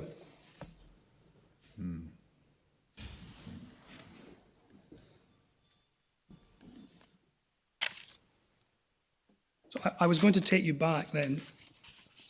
We will obviously come back to paragraph 2.6. Yes. I'm going to take you back to Schedule 1A, Thank you. which Which? is on page 660. Thank you. 663, yep. 6.3, again, it's claims not in return. Schedule 1A, yep. And claim, subsect 1, claim means a claim in respect of which the schedule applies. And for that, you have to go back to section 42.11, which tells you what the section applies. Claims made otherwise than in a return. Yep. Every claim shall be made to, so the making of claims, claim made to an officer of the board, no claim requiring repayment of tax shall be made unless the claimant has documentary proof, etc. Claim shall be made in such form as the board may determine. I don't think there has actually been a determination of that. So we would say a carryback loss claim requires two things in particular. One is the amount of the loss that's been carried back, and the other is the year to which the loss has been carried back. Those are the irreducible minimum for a carryback loss claim. Right. And then you'll see that there are provisions for keeping and preserving records in relation to a claim, and provisions for the amendment of a claim in paragraph 3.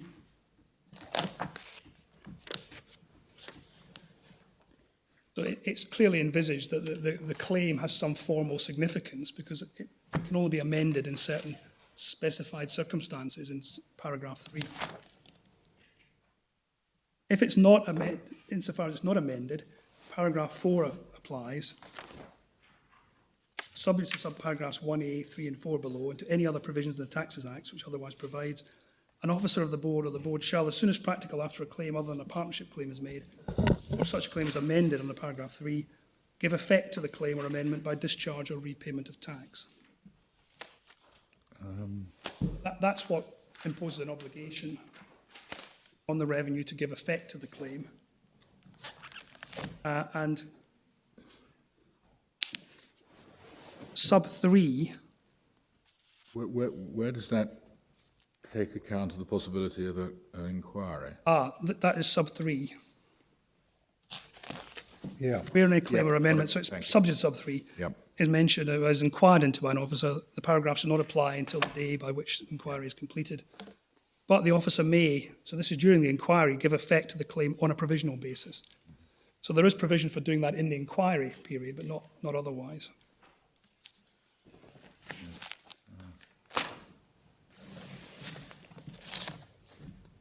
And nothing in this paragraph applies to a claim or amendment if the claim is not one for discharge or repayment of tax. There are some claims in Schedule 1B, I'm not going to go into why, but they are for an increase in the amount of tax, strangely. Then the inquiry power is in paragraph 5.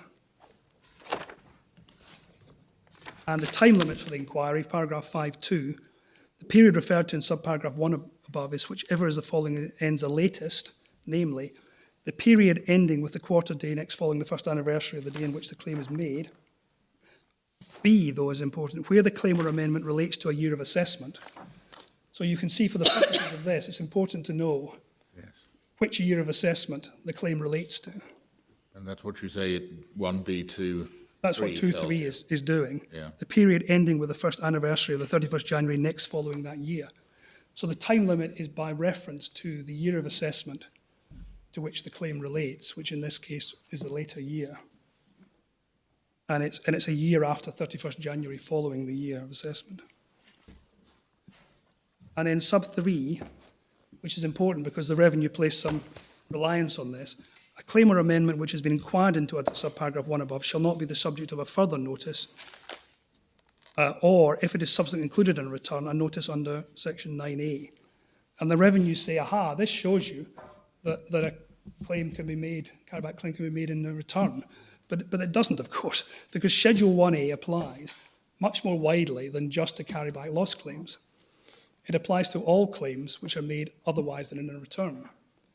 And as I said earlier, an example of that might be a claim for something completely different, which is made before the notice of inquiry, for the return is issued. If you make a claim before the notice is issued, then you don't have to make it in the return under section 42.2. You can make it outside the return. And the revenue could inquire into that claim under Schedule 1A. Now, it may be in that case, the claim subsequently is repeated in the return because it should be part of the return when the return is put in. But what this is saying is the revenue don't get two bites of the cherry. They can't inquire into it when it's made and then inquire into it again when it appears in the return. That's all that's being said, but it doesn't cast any light on carryback loss claims. And then paragraph 6. So there is then a fairly elaborate procedure for the inquiries under Schedule 1A. So there's a power to call for documents, para 6. There's an appeal against the notice. What's this part of the legislation go to in this case? Sorry, my lord. What is this part that we're about to look at? What does this go to in terms of the issue in this case? What I'm showing you is that the Schedule 1A inquiry there is an entire code. Yes, I see. I think it's probably an obvious point, but there is an entire code including elaborate provisions for providing documents and appealing against them. And then provisions as to what happens on the completion of an inquiry, which is paragraph 7. Yes, I see. And that's more important. An inquiry is completed. Yes. And he informs the claimant he's completed his inquiry, states his conclusions. In a case of a claim for discharge or repayment of tax, the closure notice must either state the officer's opinion no amendments required, or amend the claim so as to make good or eliminate the deficit or assessment. So, in effect, what's the point of having all this? What it shows you is that there is an entire regime, yes, for dealing with Schedule 1A claims. Thank you. And it's even more specific than that, because the inquiry is completed, you amend the claims, there can be an appeal against that, and then, which is paragraph 9, in fact. But paragraph 8 provides specifically what effect can be given to the amendments. And this is tailored specifically to these kind of claims. An officer of the board shall, within 30 days of the issue of the closure note amending the claim, other than a partnership claim, give effect to the amendment by making such adjustment as may be necessary, whether A, by way of assessment on the claimants, or B, by discharge of tax, etc. So what can happen, of course, in a case like this is that the revenue make a repayment, carry out a Schedule 1A inquiry subsequently, and then determine, in their view, that the repayment shouldn't have been made, or a smaller repayment should have been made. And this gives them the power to assess the claimant to recover that amount that has been repaid. And the time limits for that assessment are subsection sub 3 tells you are the time limits in 1. So this is a procedure that's been set out to deal with Yes, I see. claims being made, effect being given to them by repayment, and then subsequently an inquiry, and then how you adjust it. And the problem in the present case is that the revenue haven't opened a Schedule 1A inquiry, so they cannot utilise these provisions, which we would submit are designed for this kind of situation.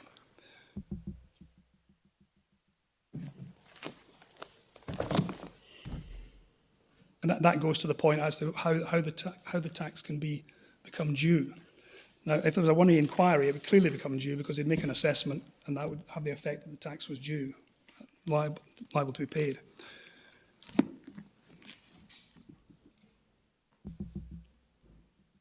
Can I just take you then briefly to Cotter now, in the light of that? That's at paragraph, divider 14 in the bundle of authorities, page 867 electronic.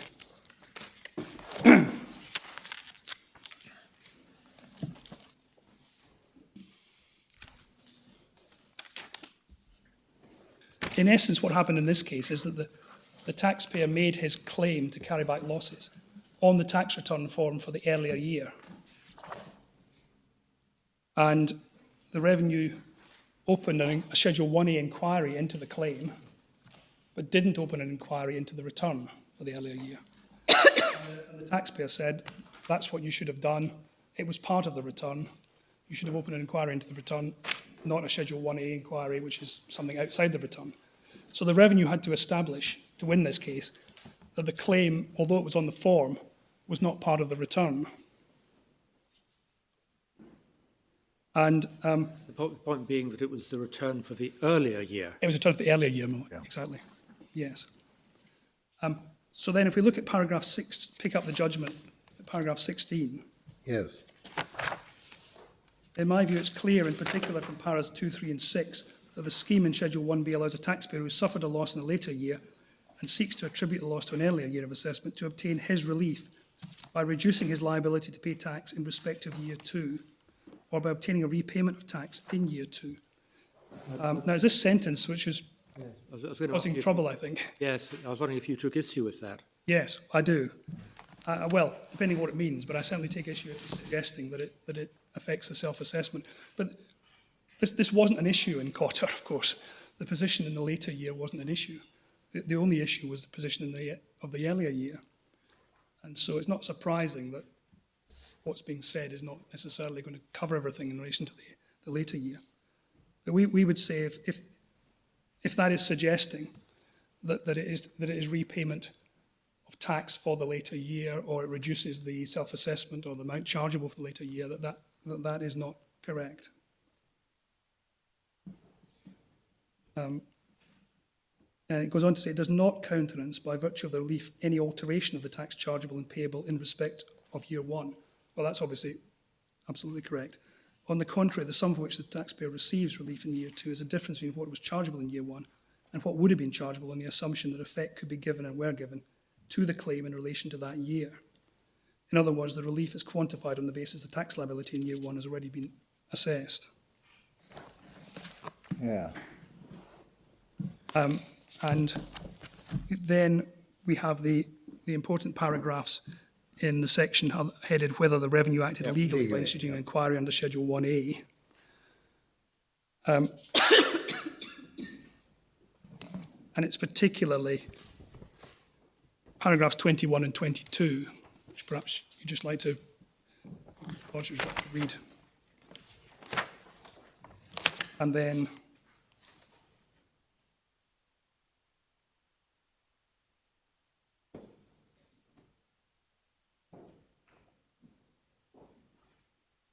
that was the Revenue's case.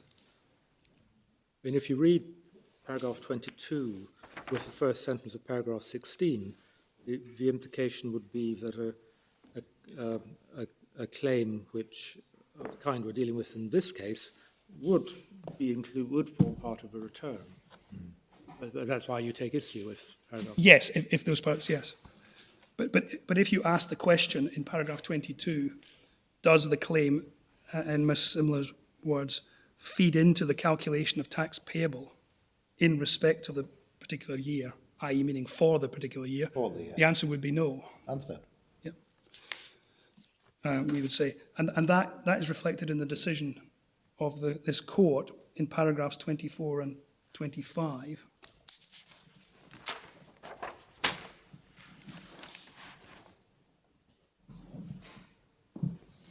Yeah.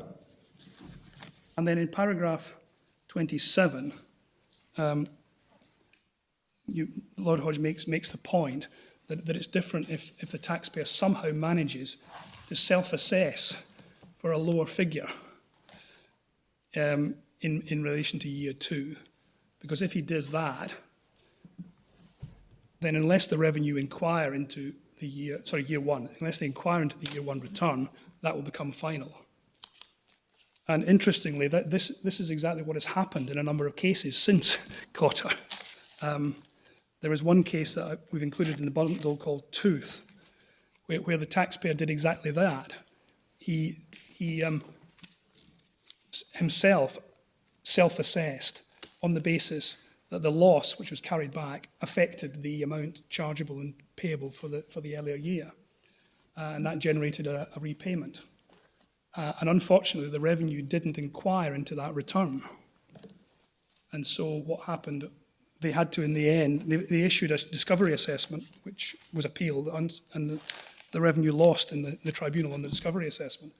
But it demonstrates the point that even though what Mr. Tooth did was entirely wrong, everybody would agree now, it was entirely wrong as a matter of law. He wasn't entitled to do it. The fact is he did it in his self-assessment, and that became final. And that is part of the self-assessment system. He did it in his self-assessment for year one, did he? No, for year one. Yeah. Year one, yes. Which is what I think Lord Hodge was talking about in paragraph 27. I think you said year two earlier. It is year one. Sorry, it's year one that's been talked about. I know, and it's year one that it's happened, and it happened in that case, it's happened in another case. I mean, it seems to be. But what I think that demonstrates, if it wasn't already apparent, is the power of the self-assessment system, which is that even though what someone does is wrong, and demonstrably wrong, it is final when the Revenue are no longer able to amend the return. And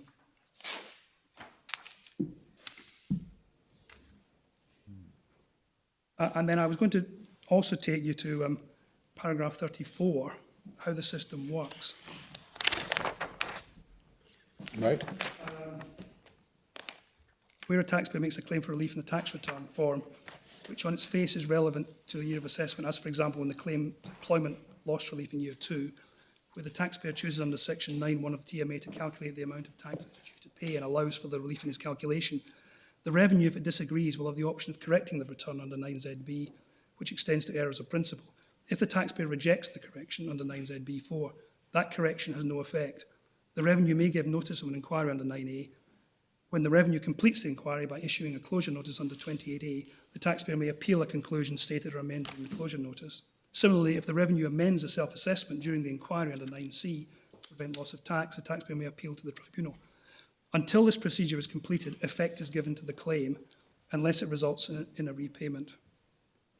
Now, I'm assuming that what Lord you're talking about in this paragraph is not claims for carryback relief, because they wouldn't be affected by any of these inquiries, but claims for sideways relief, which I think it would make sense.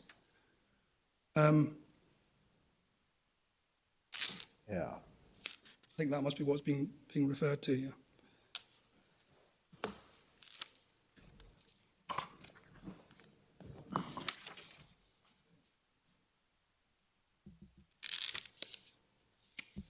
And then you make the point in paragraph 36 that the revenue submission which I've accepted, some entries in a tax return form are not part of the tax return for the purposes of, among others, section 9 and 9A, may create avoidable uncertainty to taxpayers and advisors. But that could be removed if the revenue made it clear in the return.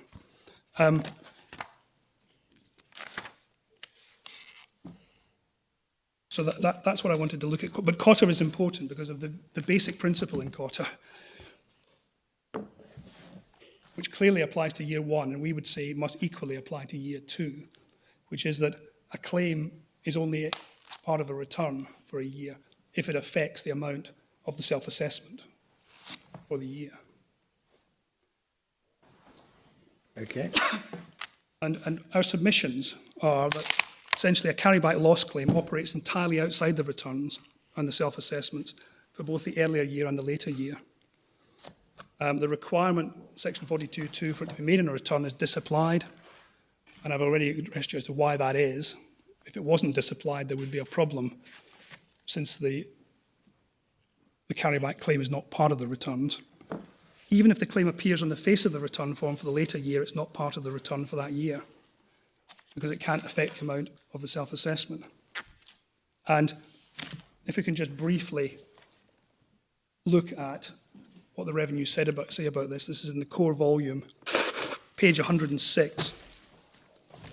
Thank you. It's one of the documents behind our case. Yes. Self-assessment claims manual. Yes, the claim does not affect the self-assessment for the earlier year as it relates to the later year, nor will it affect the self-assessment of the later year. So, This is page 106, 108 of the core volume. It's at the end of our case, page 106. this is the manual, yes. Yes, this is what they say even now. This is because relief is given by set-off or repayment in the vast majority of cases, an increase in the aggregate amount of section 59B1. The increase in the aggregate amount will have the effect of reducing any balancing payment for the relevant year, but will not alter the amount of the self-assessment. This is making the point, which is correct, that the amount of the self-assessment is not the same as the amount of tax you pay. Actual self-assessment figure for each year is fixed, and the amount of tax you pay will be based on that. But you may not end up paying the tax because, for instance, you may have a credit, etc., against it, or you may have payments on account which are increased under this provision.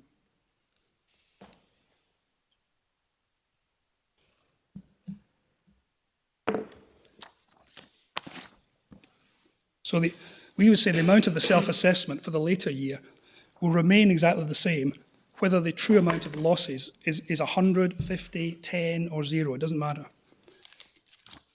For the same reason, we say the amendment to the amount of a carryback loss claim does not result in any tax becoming payable under section 59B.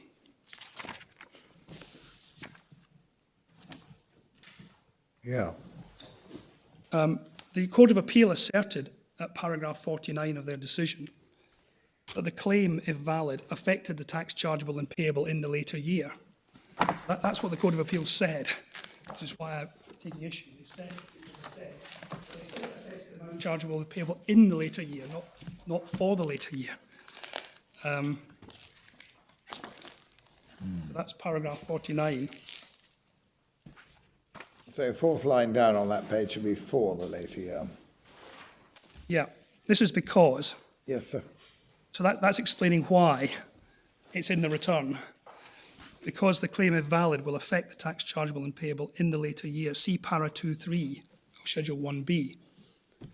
Now, and we say that simply doesn't follow from paragraph 2.3. And we would say equally it doesn't follow from paragraph 2.6 either. In any event, it doesn't matter what tax is chargeable and payable in the later year. That's completely different. If by that it means what tax you pay chronologically in the year, the actual calendar year. That is a completely irrelevant question. But she fairly clearly means for, doesn't it? If it means for, well, yes, but the problem is when you use in, it rather gives a different connotation, doesn't it? But if it means for, it's clearly wrong, we would say, and para 2.3 is certainly not authority for that. Right. Yeah. Okay. Yeah. And I think the other misunderstanding that the revenue had in that, if you look at the sentence before, you see the obligation is imposed by section 8.1b and 9 of the TMA. That is the obligation Yes. to put the claim in the return. But those paragraphs are dealing with returning losses or profits. Section 8.1b is the section which says, if you remember, about if something's in the partnership statement, you have to carry it across to the return. But these provisions have nothing to do with carryback loss claims. They're to do with the losses. And I think this may be also part of the confusion. There's no doubt that a taxpayer is required to return the loss in the sense of the return to the result of his trading activities or the partnership's trading activities. There's no doubt they have to return that. But what they don't have to return is the claim put in the return, is the claim for carryback relief. And I think there's an important point here that there is no provision in the return to make this claim. The box which I drew your attention to, 416, which is on page 389 of the core volume, is a box in which to record the entire amount of losses carried back as at the date of return.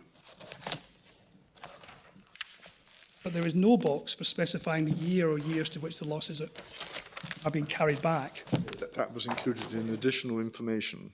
In this particular return it was. But my point is, if it's something that's required to be in the formal return, box, yes. you would expect there to be somewhere in the return to put it. And it's not an answer, I would say, that you can put it in the additional information box. If you're required to put something on a return, which will then feed in supposedly to the self-assessment, which it doesn't, and in brackets, then there ought to be something on the return to do so. Otherwise, you say it's potentially a trap. Well, it's simply... Or what?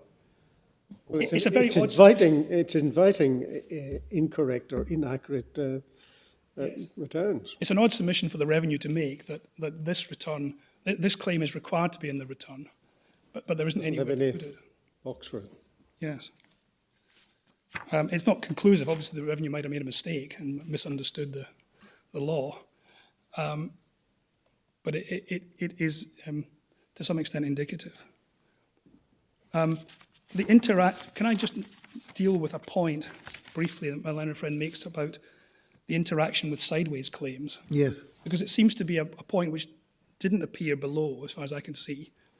Their argument seems to be, if I understand it correctly, the claim has to be put in the return because if you don't put the carryback claim in the return and you make a sideways claim for the same year, you can't check, the revenue can't check whether you haven't claimed too much. In other words, you might have claimed more than the total number of amount of losses for the year. So you have losses of 100, you claim sideways 60, and you claim to carry back 50 in a separate letter. And the revenue say, well, it must have to go in the return. It feeds into the self-assessment in that sense. That it's the only way you can check whether the sideways loss claim is valid. Now, we say that's simply wrong on a number of levels. Even on the basis of the argument itself, the claim doesn't feed into the calculation of the self-assessment of the amount of tax payable.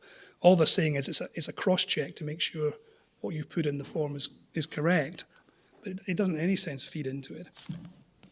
In any event, it's not necessary for claims to be in the return in order to check. All that is required, which is what actually is in the return, is a box which sets out the total amount of losses carried back. As long as you put that in, then the revenue can, if they need to, check that you're not claiming too much.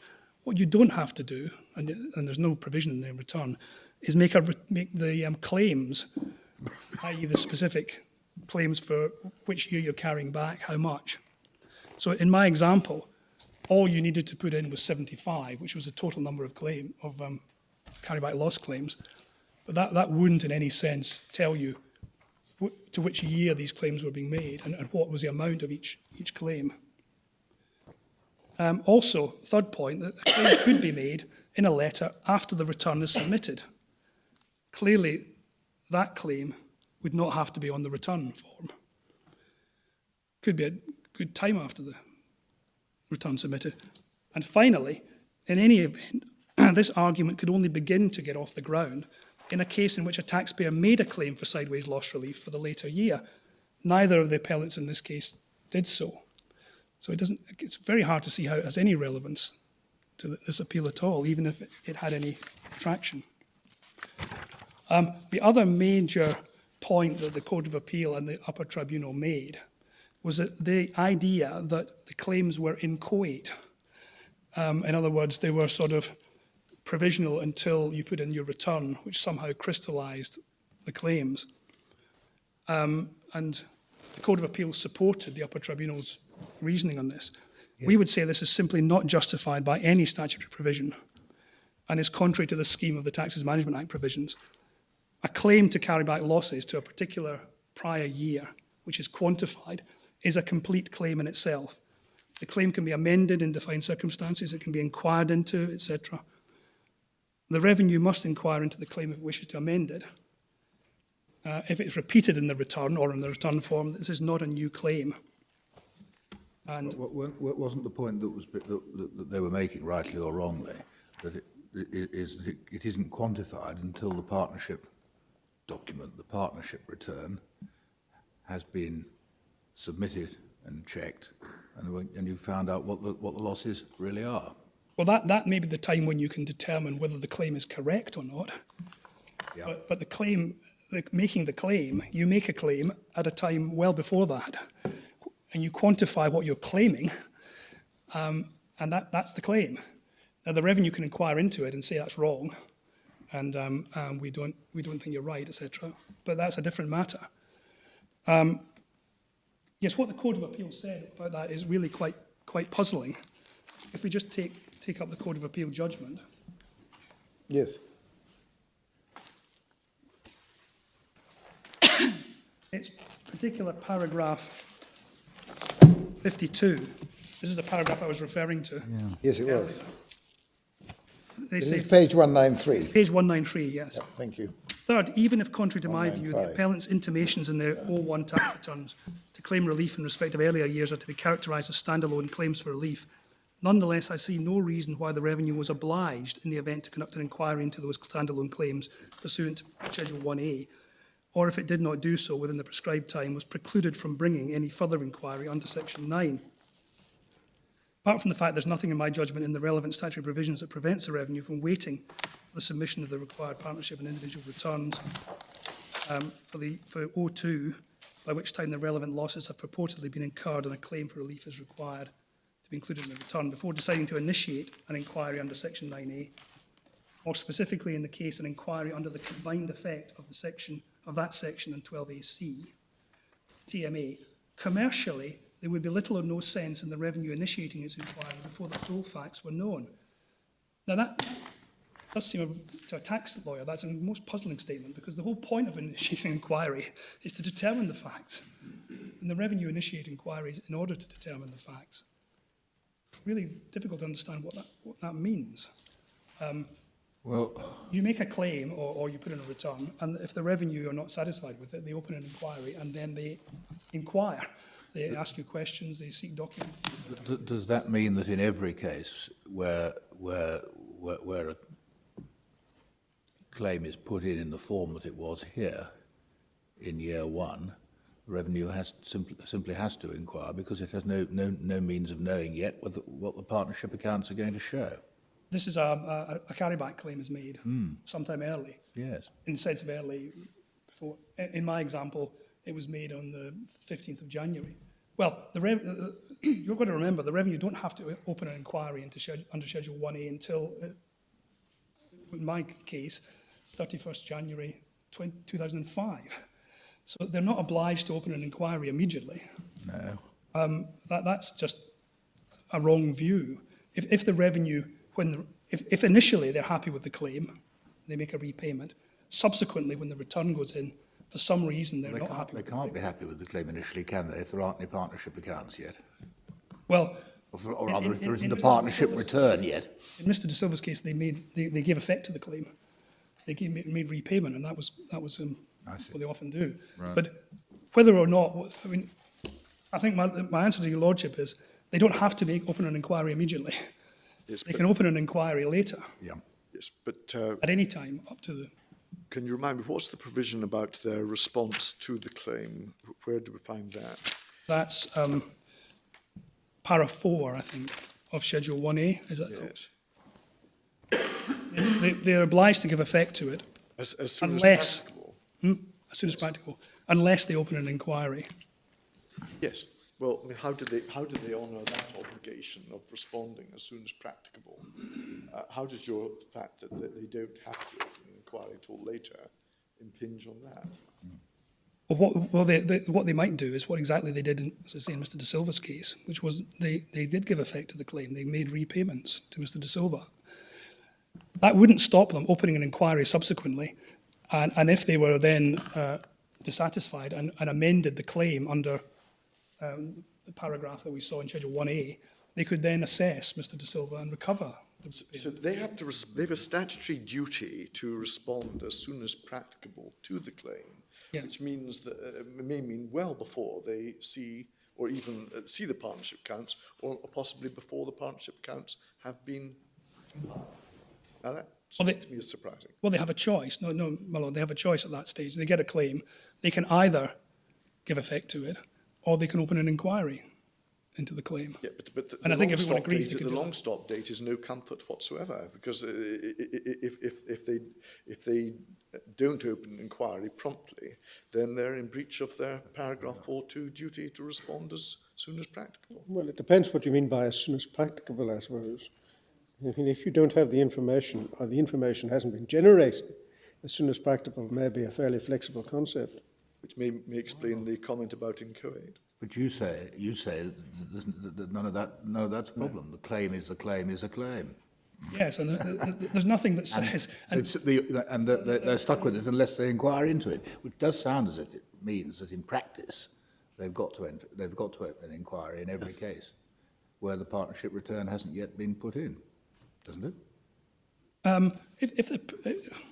If they're happy, if for no reason, Unless, as you say, they're prepared to pay up first and ask questions afterwards, which I'm not sure what Lady Justice Gloucester meant by commercial, but that doesn't sound frightfully commercial to me.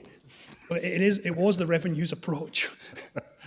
Maybe whether it's commercial or not, but the point is that even if they do pay up, they can still recover the money subsequently. Well, They're not losing it. But there's no doubt that they are under this obligation. I mean, it really, I'm not sure where this argument's going, but it can't be going to say, well, that the claim has several parts and doesn't become final until they've put in the partnership return, because, with great respect, there's nothing in the legislation which suggests that at all. The claim is a claim, and that is what the revenue were themselves saying in the past, certainly up to 2006. They were making the point in their manuals that the claim you have to inquire into is the claim that was made, the first claim that was made. The fact it's repeated in the return doesn't make any difference. You haven't got to inquire into the claim. And that's the way the legislation works. And I wouldn't suggest there is any problem for the revenue in this. Either they could take a policy view and open a Schedule 1A inquiry into every claim, or they could decide we'll look at the claims and decide which ones we think are likely to be problematic, and we'll open an inquiry into those, and the other ones will give effect to. But they're always got the backstop.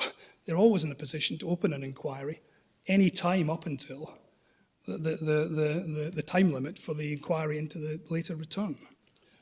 Yes. They haven't got any prejudice. There isn't any prejudice to the revenue in any of this. There isn't any problem for them. I don't think it really can be suggested it is problematic. I see. If you start saying, well, it's somehow dependent on the partnership return, then you do get into all sorts of problems. And one of them, the upper tribunal wrestled with, if you remember, which was a problem, well, if the return, what's in the return is somehow binding and is conclusive, what happens if the revenue don't inquire into the return, but they do inquire into the claim? Is it being said then, and the upper tribunal suggests it may be the case, that they're bound by the return then? Now that would be, my submission, nonsense. But you do get into all sorts of problems then, in knowing when the claim has been made and what is binding on them. And the upper tribunal was suggesting all sorts of possibilities that you might be able to inquire into part of the claim if under Schedule 1A, but only part of it, and part of it would have to be inquired into under the inquiry into the return. But once you get into that kind of area, it just becomes impossible. And there are no provisions which provide for any of this. The scheme, we would say, this is going back to my point, the scheme is actually quite a simple one. And it's not difficult for the regulator to apply it.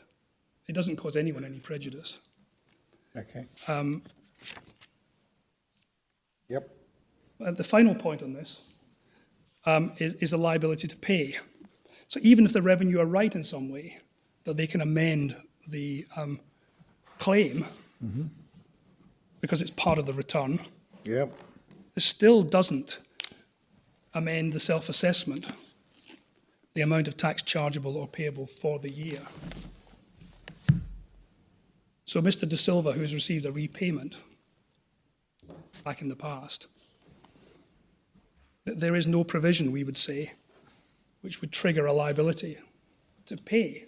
Now that supports, in a sense, my argument about the scheme of the legislation, because if this is right, it produces an odd result. But it is right. Section 59B simply would not apply. Whatever happens to the claim. So if you take my example, go back to my example again. If you remember, the self-assessment was nil for the year. If the revenue amend the claims, so they say you're not entitled to carry back losses, you didn't make any real losses, we'll adjust that to zero, the loss claim, or we'll adjust it to 25, as in the present case. That doesn't affect the amount of the self-assessment, the amount chargeable for the year of assessment, which was still zero. So the amount that has to be paid, the liability under Section 59B is the same. There is no further liability because of this amendment. And this demonstrates why, we say that's right in any event, but it demonstrates why the revenue's idea that you can amend the claim when it's not part of the self-assessment, doesn't feed into the self-assessment, must be wrong. Because it would then produce a situation that you can amend the claim, but you can't actually recover the tax.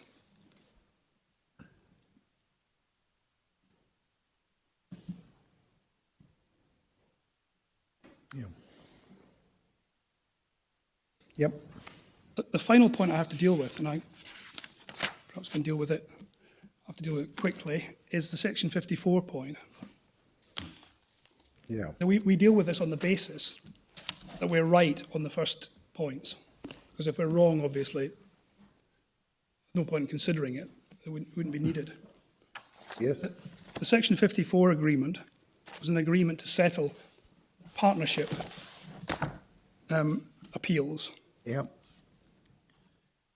And there's no dispute that the revenue can amend the individual self-assessment returns to reduce the share of the losses to the appropriate amount. We say this is because the settlement agreement validly settled the partnership appeals. And we agree that the partners are bound by Section 6 of the Partnership Act.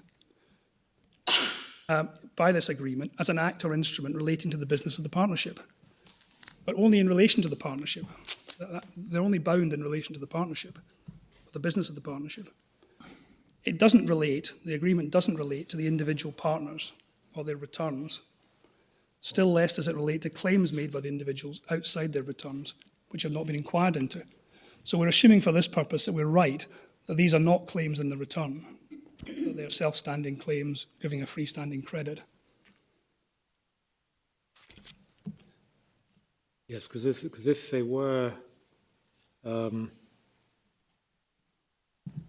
if they did form part of a return, then they could be amended under Section 50, subsection 9. Already, yes, exactly. Yeah. Yeah. If they form part of the returns, there isn't a problem.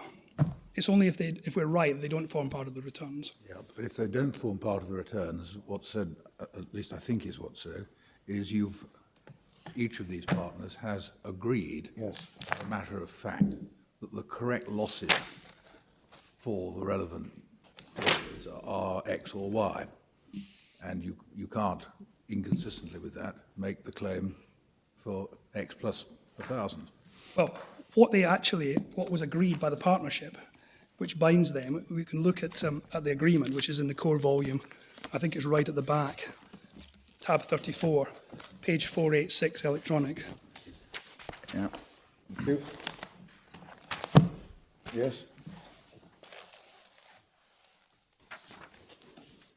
So what was agreed, the first 4 paragraphs are all agreeing that the partnerships listed in Schedule 5, or 4 or 3 or 2, are allowed relief for film expenditure. So Yes. that is, they're allowed relief in the computation of their trading losses Yeah. in that amount. Paragraph 5 is the only paragraph that at all impinges on the partners. So it says all relief allowed to the partnership shall be available to the individual members of the partnership. So that is permissive. It's allowing them relief. It doesn't say this is all the relief there. It certainly doesn't restrict any I understand. claims. And in any event, the relief it's referring to is a relief for the partnership, which is actually not a relief that they strictly would claim. Isn't it? Well, I mean, how can there be, in respect of partnership losses, Which are, yes. other than in respect of what's been agreed in the partnership return? What we're assuming for this purpose, my lord, is that, that the partners do have statutory rights, that we're right, that they have statutory rights to have their claims given effect to, and not to repay. And what's being said is, this agreement, which doesn't refer to their rights, it somehow is taking away these statutory rights to repayment. It doesn't refer to What it says is that it's agreeing the amount. Yes. it's agreeing the amount. As simple Yeah. as that. Well, it is agreeing the amounts, isn't it? It's agreeing the amounts for the... It's an agreement of the amount by each partner too, isn't it? Well, it's an agreement in relation to the partnership return, which binds the partners under Section 6, I agree. Yes. But I think the upper tribunal was right to say, and right to draw the distinction, that the partners are not individually parties to this agreement. They are bound insofar as it affects the partnership business under Section 6. There's no doubt about that. And they're bound insofar as it settles. They're bound by what it's agreed, and the question is, what does it agree? Yes. That's really the issue. And can it agree something in relation to the individual partners and their rights when it is an agreement by the partnership in relation to their claims? But you're saying even if the partnership has purported to agree what the revenue says it's purported to agree, your first point is it doesn't. But if they have agreed, if the partnership has agreed that, are you accepting it binds the partners or not? If the partnership has agreed, well, what I'm accepting is that the partnership will make an agreement in relation to the partnership business, which is what Section 6 talks about, which includes partnership returns, appeals against partnership amendments to the returns, and that would bind the partners if it was validly made, as in this case. if they've agreed, I understand your point that they haven't agreed that this is all the relief that can be claimed. Yes. But if the partnership has agreed that that's all the relief that has been claimed as a matter of construction of the agreement, contrary to your submission, then are you still saying it doesn't bind the partners? No, it doesn't, because it's not to do with the partnership, it's to do with the individual partners' claims. That's what I thought. Which they have, yeah. So there are two strands, which to some extent interrelate, because if you're right on the second, then it's unlikely that they've agreed something that can't Absolutely. bind the partners.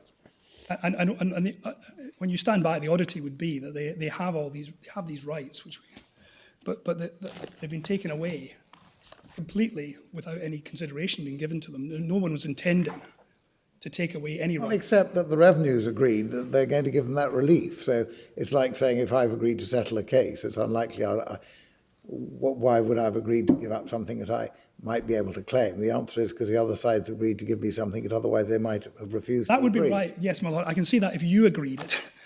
But in this case, what we've got is the partnership agreeing it. And the only question is to what extent. But if it binds the partners, then they've agreed, they've given up. Yes. But you say paragraph 5, Yes. all relief allowed to the partnership shall be available to individual members of the partnerships. You say that is not agreeing any restriction on their claims, no claims whatsoever. Yeah. That's what you have to say. Yes, that's right. Yeah. But whether that's a sensible interpretation. And if you're wrong on that, it still doesn't bind the partners for the reason you give. So there are two statements. Yes. I understand. Good. I think that is... Well, we came in a couple of minutes late, so thank you very much. Thank you. Thank you very much, Mr. Stewart. Ms. Foster, you probably want a lectern or two. Yes, sure. Thank you. I'd like them both for me. Thank you very much. One lump or two, one lectern or two.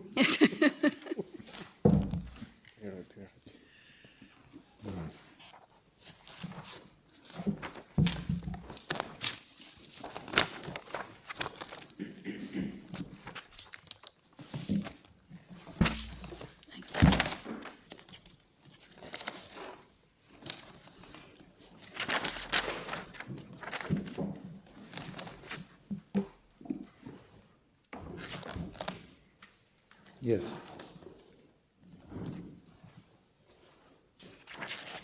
Thank you very much, my lords. I was intending to, as shortly as I may, since my friend has dealt fairly compendiously with the sections, tell you how we see them working. That's very helpful. And then make some observations on Cotter, and then explain why we say that the appellants are wrong. It isn't in dispute that income tax is an annual tax, and it's not in dispute that we are looking at a self-assessment system that respects that yearly aspect. What is central, we say here, and has been looked at before, but will you turn to section 8, please, of the Taxes Management Act? It's 542 paper version, 545 electronic, I believe.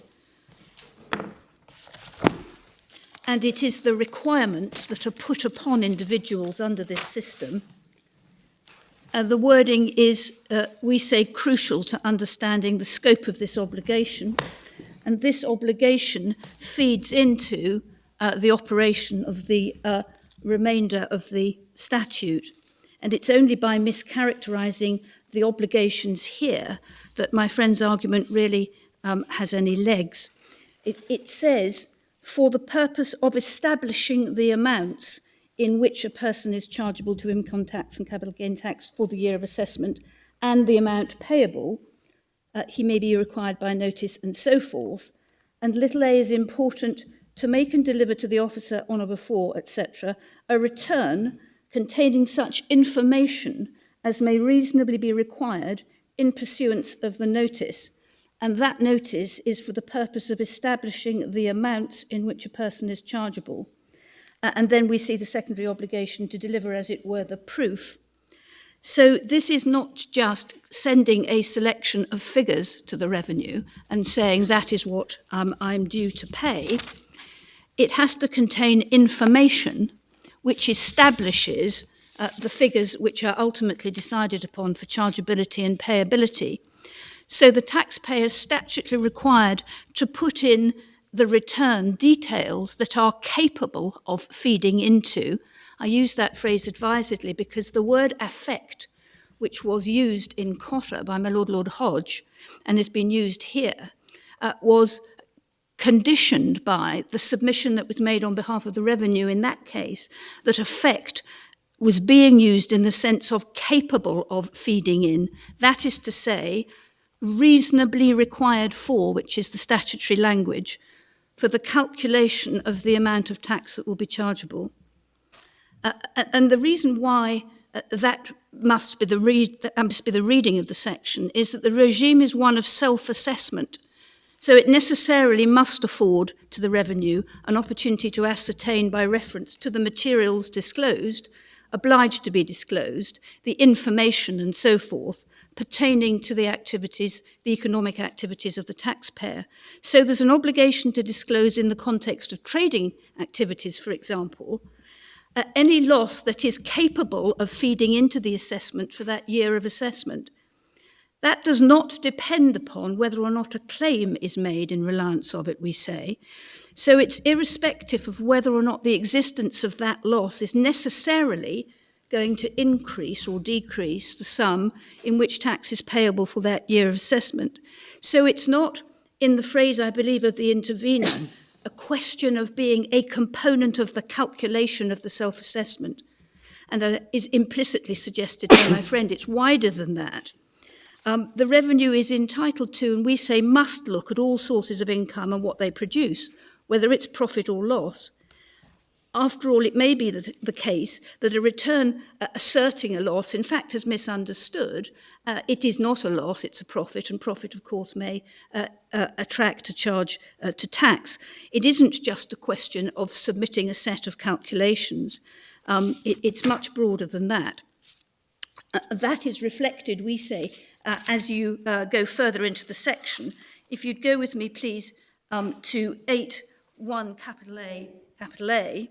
Yes. Purposes of subsection 1 above, the amounts in which a person's chargeable to income tax and capital gains tax are net amounts, that's to say amounts which take into account any relief or allowance a claim for which is included in the return. We say that gives the lie to the submission that my friend is making for the reasons that are put to him in argument, but it also makes clear the scope of what is required. He says that's sideways relief, doesn't he? He says 8.1. Yeah. Absolutely. AA, small a, is sideways relief. Is he right? He's wrong. He's wrong. He's right that it does include sideways relief, but other things as but well. other things as well, and indeed his. Our case is quite clearly, and Section 8 is the foundation for our submission, although we have other submissions in aid of this. To put it slightly sort of cheaply, you say any means any before the word relief. Yes. Yeah. Yes, I'm content with that. There's no reason to limit it in the light of the way it's put in 8.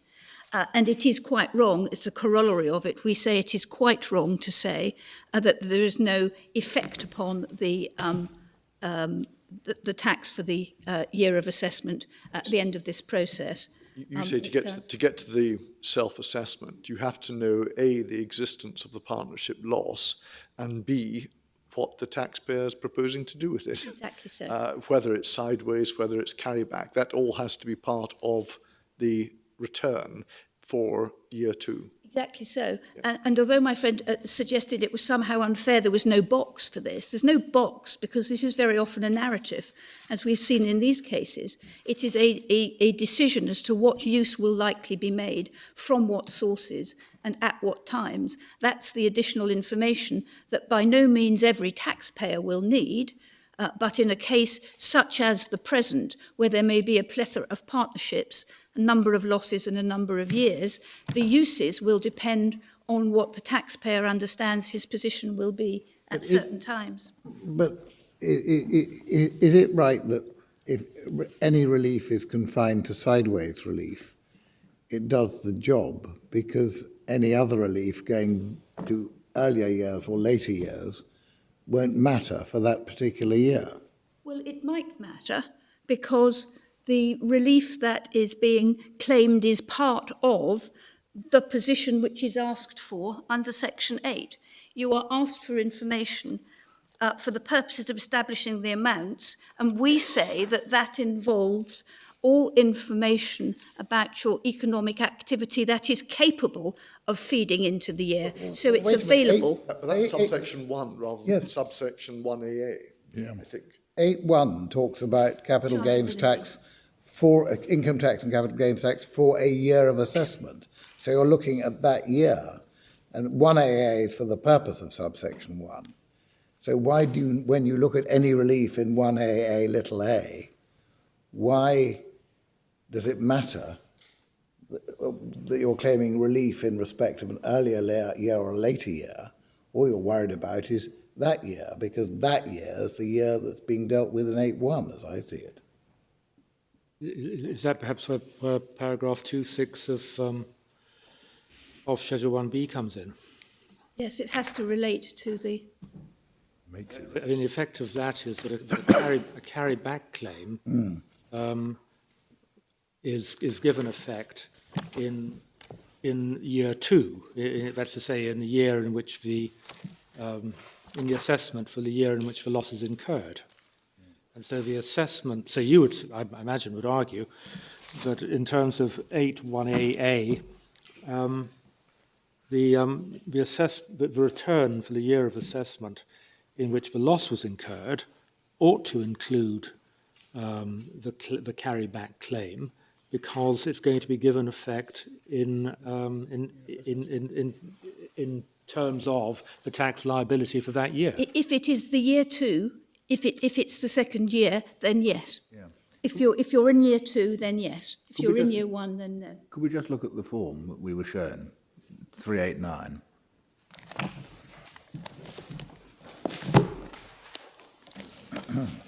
Doesn't matter whether one thinks about the figures that are actually there or Mr. Ewart's hypothetical ones. Yes. But what's box 416 for?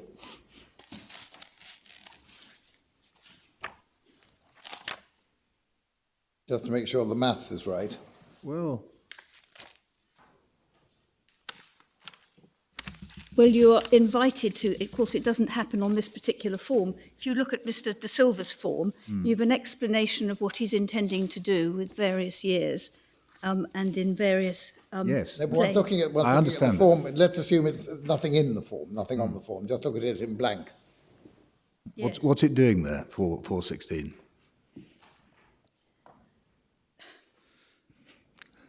It's asking you perhaps a question that doesn't need to be asked. Well, I just wonder whether it does need to be asked. If you're carrying back a loss, I mean, Mr. Ewart's point is that it isn't a claim because it doesn't tell you which years it's being made for. But if given what's in Schedule 1B about the effect of the way effect is given to a carryback claim taking in effect in year 2, then you do need to know, don't you, in year 2, how much is being claimed by way of carryback. It doesn't actually matter which year it's for. It'll matter which year it's for in order to quantify the relief. Well, if you haven't got it, if you haven't paid enough tax in earlier years to match it, yes. Well, no. When you see how the calculation is done, it's done by reference to what tax effect, what the difference between the tax actually paid in the earlier year and the tax that would have been paid if the loss had been given effect in that year. Yes. So it would depend, for example, on tax rates in that year. Yes, I see. So what's it there for? Or is it just unnecessary? Or is it just checking that you've added up right so they can check you've got it right? I'd like to see whether you've got your proportions correct. Yes, I see. Okay. Sorry, false point.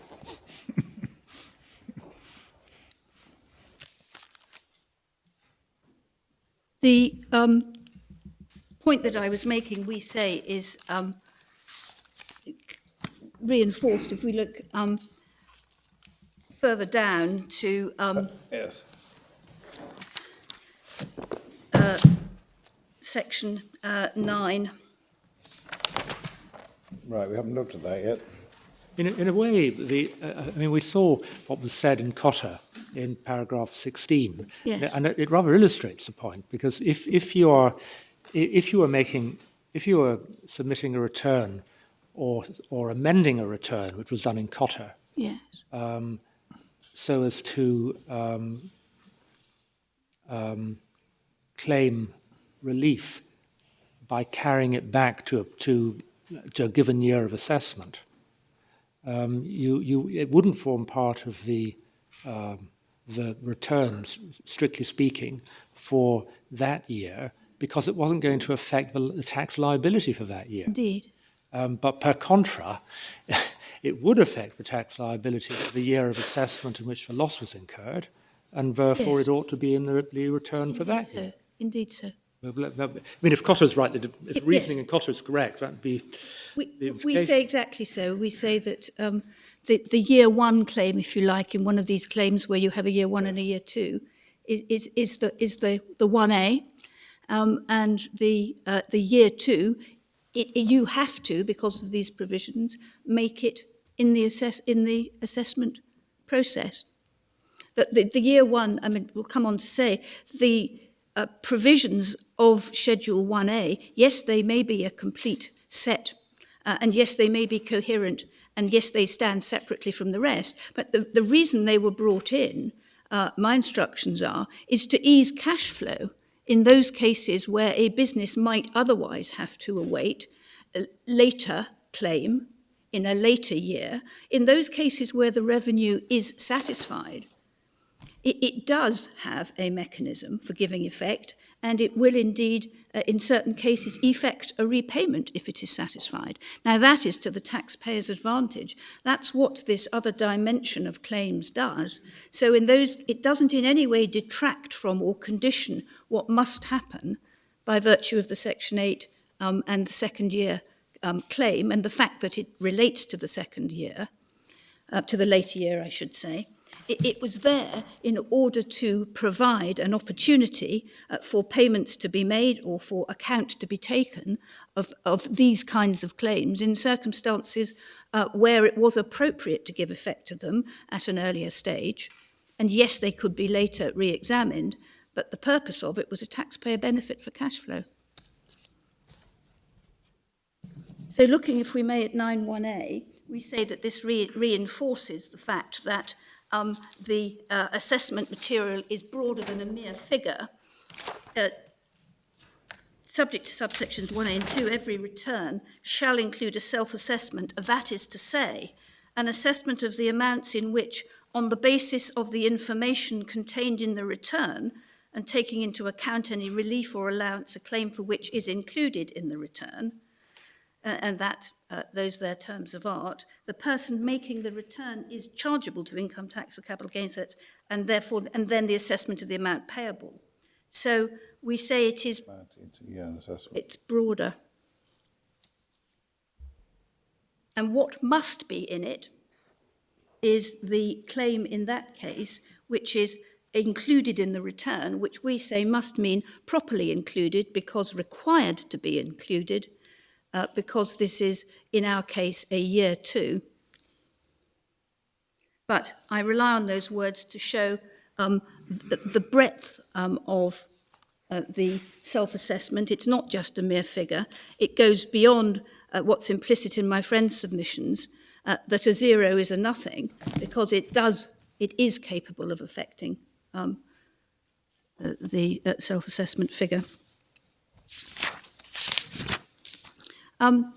There is a process of inquiry, we have seen that, and generally speaking, payments and returns, I'm instructed, are processed on receipt as if correct and complete.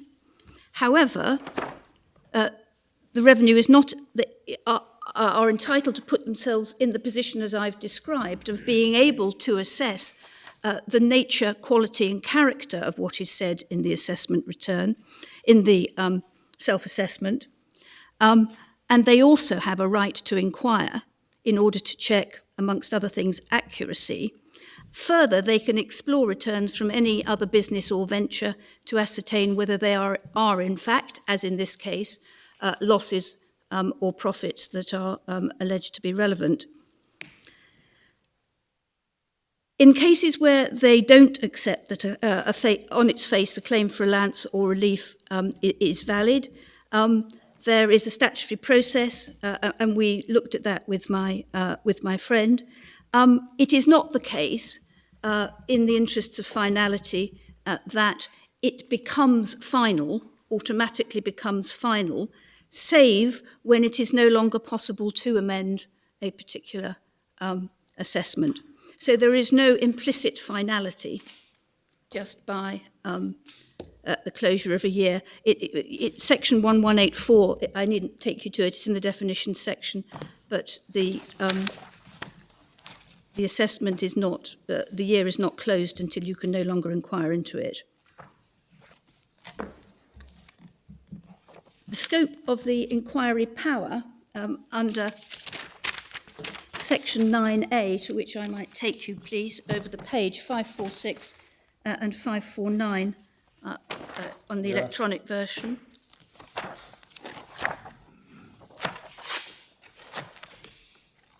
Again, the notice of inquiry.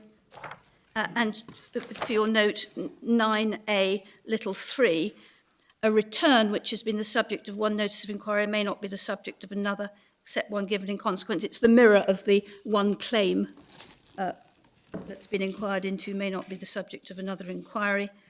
But note at little 4, the inquiry extends to anything contained in the return or required to be contained in the return, including any claim and so forth, or election included in the return. So it extends, the wider obviously extends to an individual claim. Yep.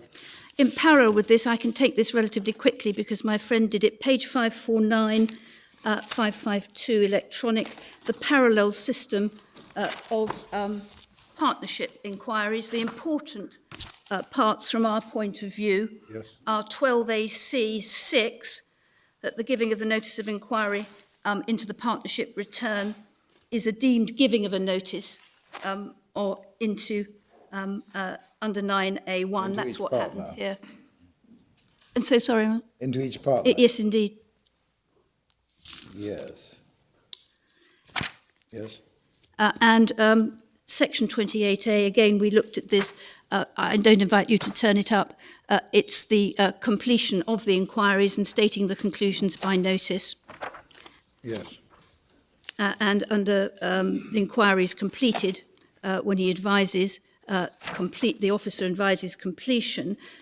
If you There's a deemed opening of the inquiry into the partners, but no deemed closure of the inquiry into the partners. Am I right about that? Well, into the individual partners. The individual partners.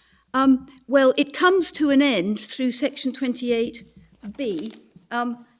If you kindly look, the completion of the partnership return, because of what he's then required to do with the closure notice, the inquiry is completed and so forth in 1. Closure notice must make the amendments of the return, the partnership return. So and then at 4... So where are we looking? I'm so sorry. So sorry, page 580, 28B. 580, 28B, yes. It's in effect closed because it gives effect to what happened in the partnership return. Where partnership returns amended, the officer shall by notice to each of the partners amend the partner's return or the partner's company tax so as to give effect to the amendments. So the closure must be assumed to Section 4. It closes both the actual and the deemed inquiry. We would say that that would be the effect of 28B, yes. Thank you.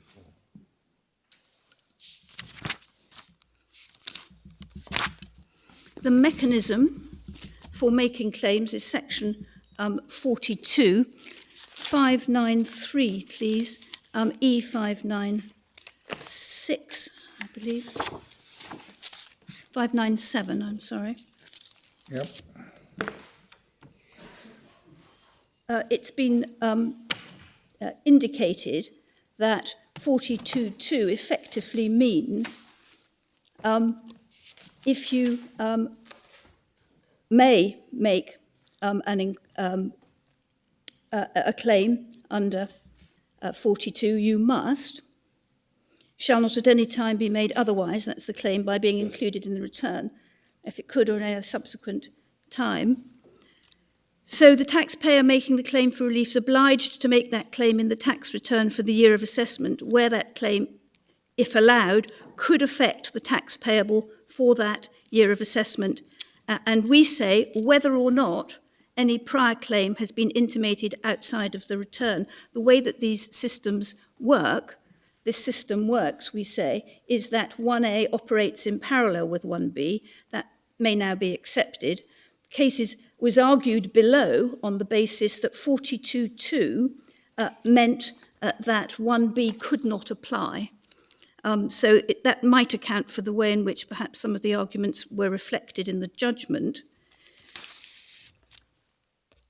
The words within 42, we say, that's a section given under section 8A and so forth, bring to mind, again, that information which may reasonably be required for the purpose of establishing the amounts, and brings, we say, the claim which is in issue in this case here.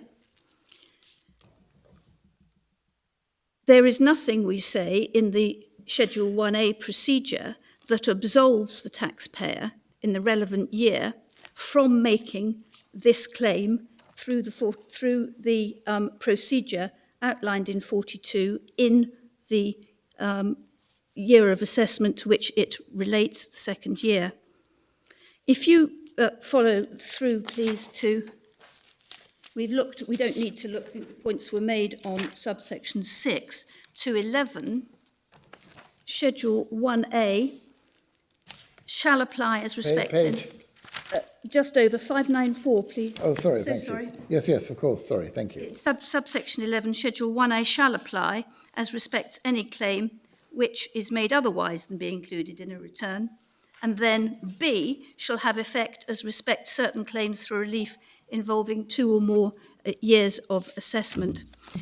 We wonder if my friend is right. At the very least, it's consistent with our claim. Why, when we later see the disapplication of 42.2, if my friend is correct that it can never be the case that a claim to which involving 2 or more years can, or rather must, be put in the return for year 2, why is it necessary, if I can turn now please to page 667, for 42.2 to be disapplied? Surely it would never have applied in the first place. I take you to 1B, which we both agree applies in this case. Claims for relief involving 2 or more years. 2, this paragraph applies, the person makes a claim and so forth in 1 year of assessment, so that's our case. 2, section 42.2 of this Act shall not apply in relation to the claim. We would say, well, you couldn't have been compelled to use it because it wouldn't have applied to you, would it? Sorry, I don't quite understand that point.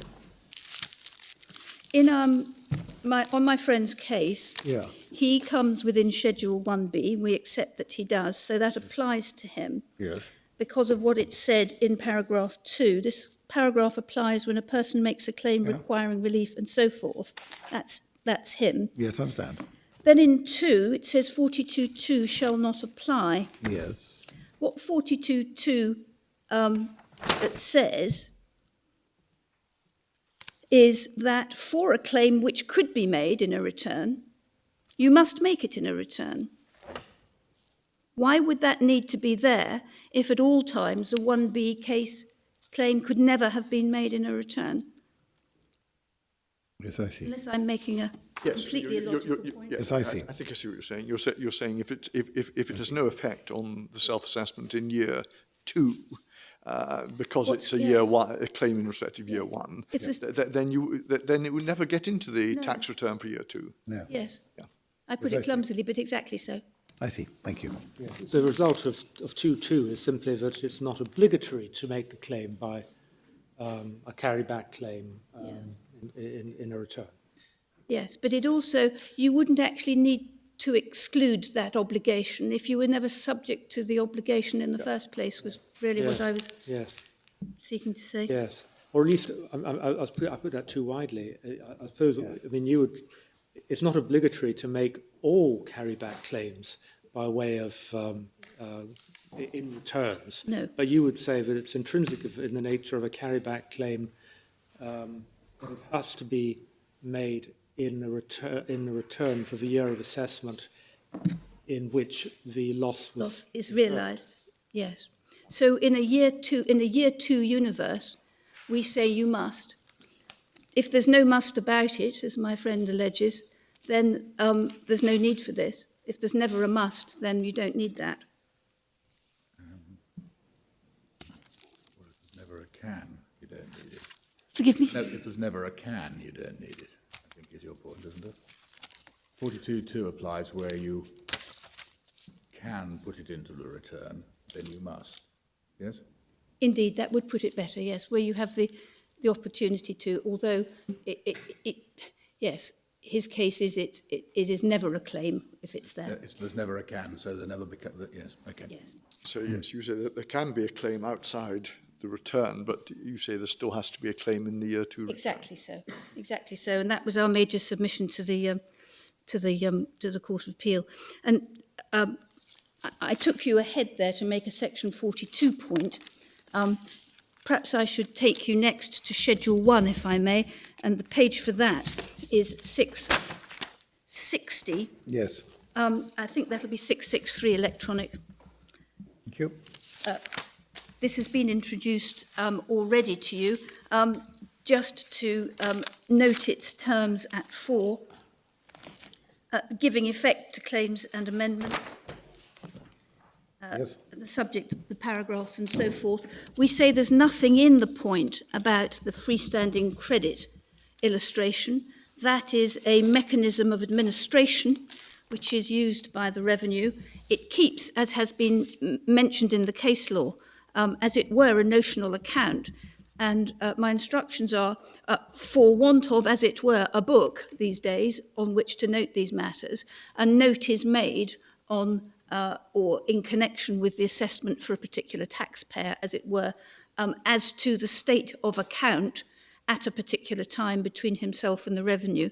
It is not statutory. It has effectively no statutory effect. It may be used in order to effect the mathematics and the state of account, but it is not a manner of giving effect to a claim under statute. Thank you. We noted, but it may be worth noting again, the power to inquire under paragraph 5 of Schedule 1A, that's on the next page, and that under 3, that is the reflection of what I showed you earlier, that once there has been an inquiry into the claim, there cannot be another into the claim, which will knock out a claim into the return, which includes that claim.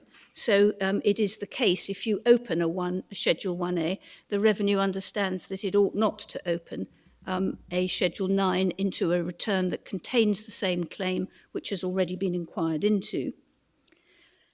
We say that the terms of para 5, subpara 3, little b, is at the very least consistent with the point that we make. It speaks about, in 3, a claim or amendment which has been inquired into under subparagraph 1, and we're talking there about a Schedule 1A, so it's a claim outside a return, and then it refers to it in little b as not being the subject of a further notice if it is subsequently included in a return, a notice under 9.1a, and so forth. So it at least contemplates, my friend says, oh, there are lots of other things. That isn't something known to us, but this is at least consistent with the view that there is an obligation, or that there is at least the possibility, which my friend denies, that the claim finds its way into a return at a later date, or at a different date, I should say.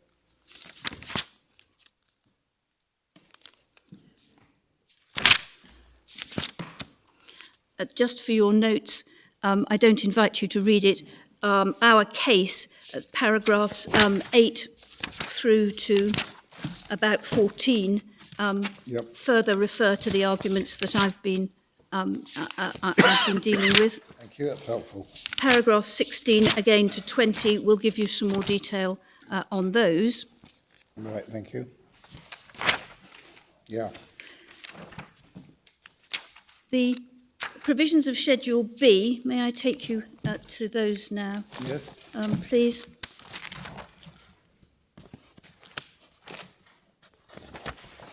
I took you initially to paragraph 2 and to subsection 2. May I take you on to 3? The claim shall relate to the later year.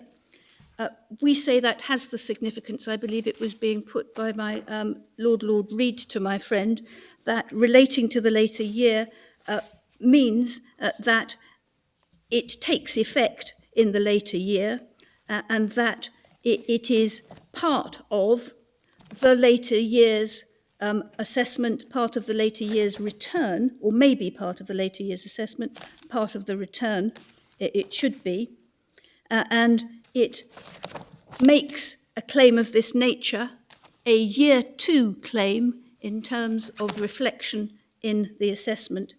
And as was helpfully put to me earlier, that provision 2.3, together with over the page 2.6, effect shall be given to the claim in relation to the later year, whether by repayment and set off, so forth, by an increase in the aggregate amount, brings it within, if there were any doubt, the matters that were within section 8.1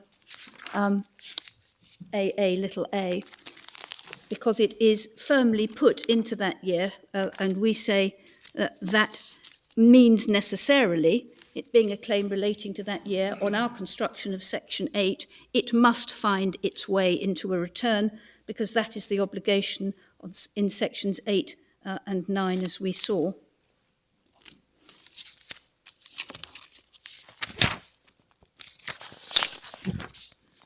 Did you say 8.1 little a or 8.1?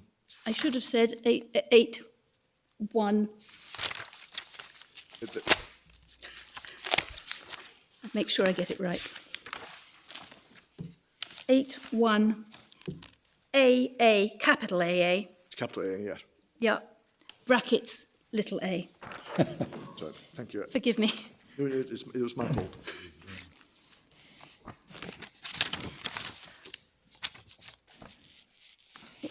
We say that those provisions are clear in their effect. There's nothing in Cotter, we say, that harms us. Indeed, we would rely upon it. I'd like to give you, if I may, again briefly, because we've looked at it, some propositions that derive from Cotter with their paragraph numbers. And I will find it in my bundle of authorities at page 864. I expect that's page 867 in the e-version. Okay. These are the propositions, if I might just give them to you. The scheme of Schedule 1B, see paras 2.3 and 2.6, allows a taxpayer with a year 2 loss who seeks to carry it back to year 1 to obtain this relief by reducing his year 2 liability, or in certain circumstances obtaining a repayment in year 2. That derives from what we were just looking at, which is paragraph 16 on page 869, 872 in the e-version. Second proposition, it does not alter the amount of tax chargeable and payable in respect of year 1, that's also 16, and that of course was the issue in Cotter, because it was, as it were, money off year 1 that the taxpayer was looking for there. Thirdly, the fact that it's calculated by reference to year 1, that's to say the amount is calculated by reference to year 1, means also that year 1 must be closed before the claim can be made. The amount must have been assessed already. The relief is quantified on the basis that the tax liability in year 1 had already been assessed and year 1 closed. And I pause to say there that in a way points much of what my friend was saying about the introduction of self-assessment with its drive towards finality and the closure of a year.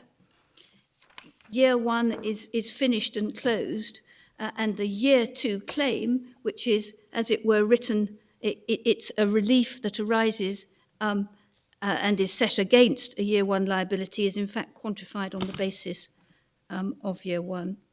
Income tax, the next proposition, is an annual tax. So liability is calculated in relation to a particular tax year.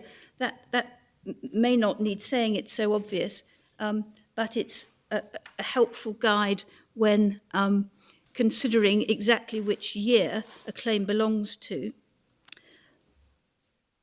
And even though there is this calculation by reference to year one, tax chargeable in year one is not affected by the claim in year two.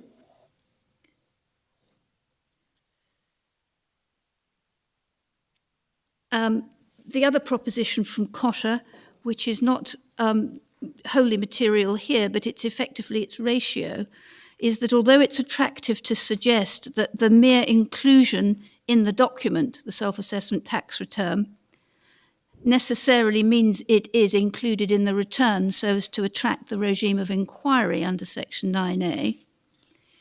That is not how the scheme works under the 1970 Act. The essential submission of the taxpayer there was, well, it's here, it's on the face of it, it's included in the return, as we know. Therefore, it isn't correct, and this was what was in dispute in Cotter, it's not correct that the revenue are required to open a Section 9A inquiry into a year one claim for relief. Because the claim is on the face of the year one, it is a claim that properly, if it is a claim that properly belongs to year two, that Section 9A inquiry is into the assessment for year two. And of course, in our case, we see that it was a deemed notice of inquiry in our case because there was a partnership inquiry opened. And I pause there to say we made many, we would say, obvious points in the Court of Appeal about the timing factor, that it is possible if an early 1A, Schedule 1A claim is made, that it is made and asserted and requested to be given effect to at a time when it is impossible for the revenue properly to fulfil its duty to ascertain all elements of the return when they depend, as they do in a case such as this, on the delivery of a loss, of the realisation of a loss. It might be said that then, if all else fails, the revenue does its duty by opening an inquiry. Yes. It could open a late inquiry. It could wait, because you can have a later inquiry. It doesn't have to be at a time right at the start, if I may put it in colloquial terms. Yes. But the whole point of the Schedule 1A system is to afford to the taxpayer the use of his monies, and he won't get the use of those monies. It'll, to an extent, run counter to the idea of the Schedule 1A system if, in fact, it is the only operation that can be effected upon claims of this sort. But if it's a taxpayer choosing to take this course, is that so worrying? Well, and we would respectfully say that entirely, as my Lord Kerr was suggesting, the words practicable would have a meaning that included, well, it's not practicable because we don't have X or Y. There'd be a statutory answer to it. But we say it sits unhappily with the scheme as evolved. That's probably as high as I would put it. Fair enough. And as I've said now several times, a claim is included in the return in the technical sense if it could feed into the calculation of tax, we say. And I take that from paragraph 22, to which I would like you to give attention, if I may. It's on page 870, 873, E form. The revenue's argument was that a claim was included in a return for the purposes of sections 8.1 and so forth, only if it affected, or as Miss Simler put it, could feed into. Yeah, we looked at this, yeah. Yeah, and it's just that point, the calculation of tax payable. And it's for the point that I won't labour it. It isn't just what you determine that you should tell the revenue about your calculation. It goes much more broadly than that. Is that a convenient moment, Miss Foster? Indeed. We'll resume again at 2 o'clock then. Thank you very much indeed. The court's now adjourned.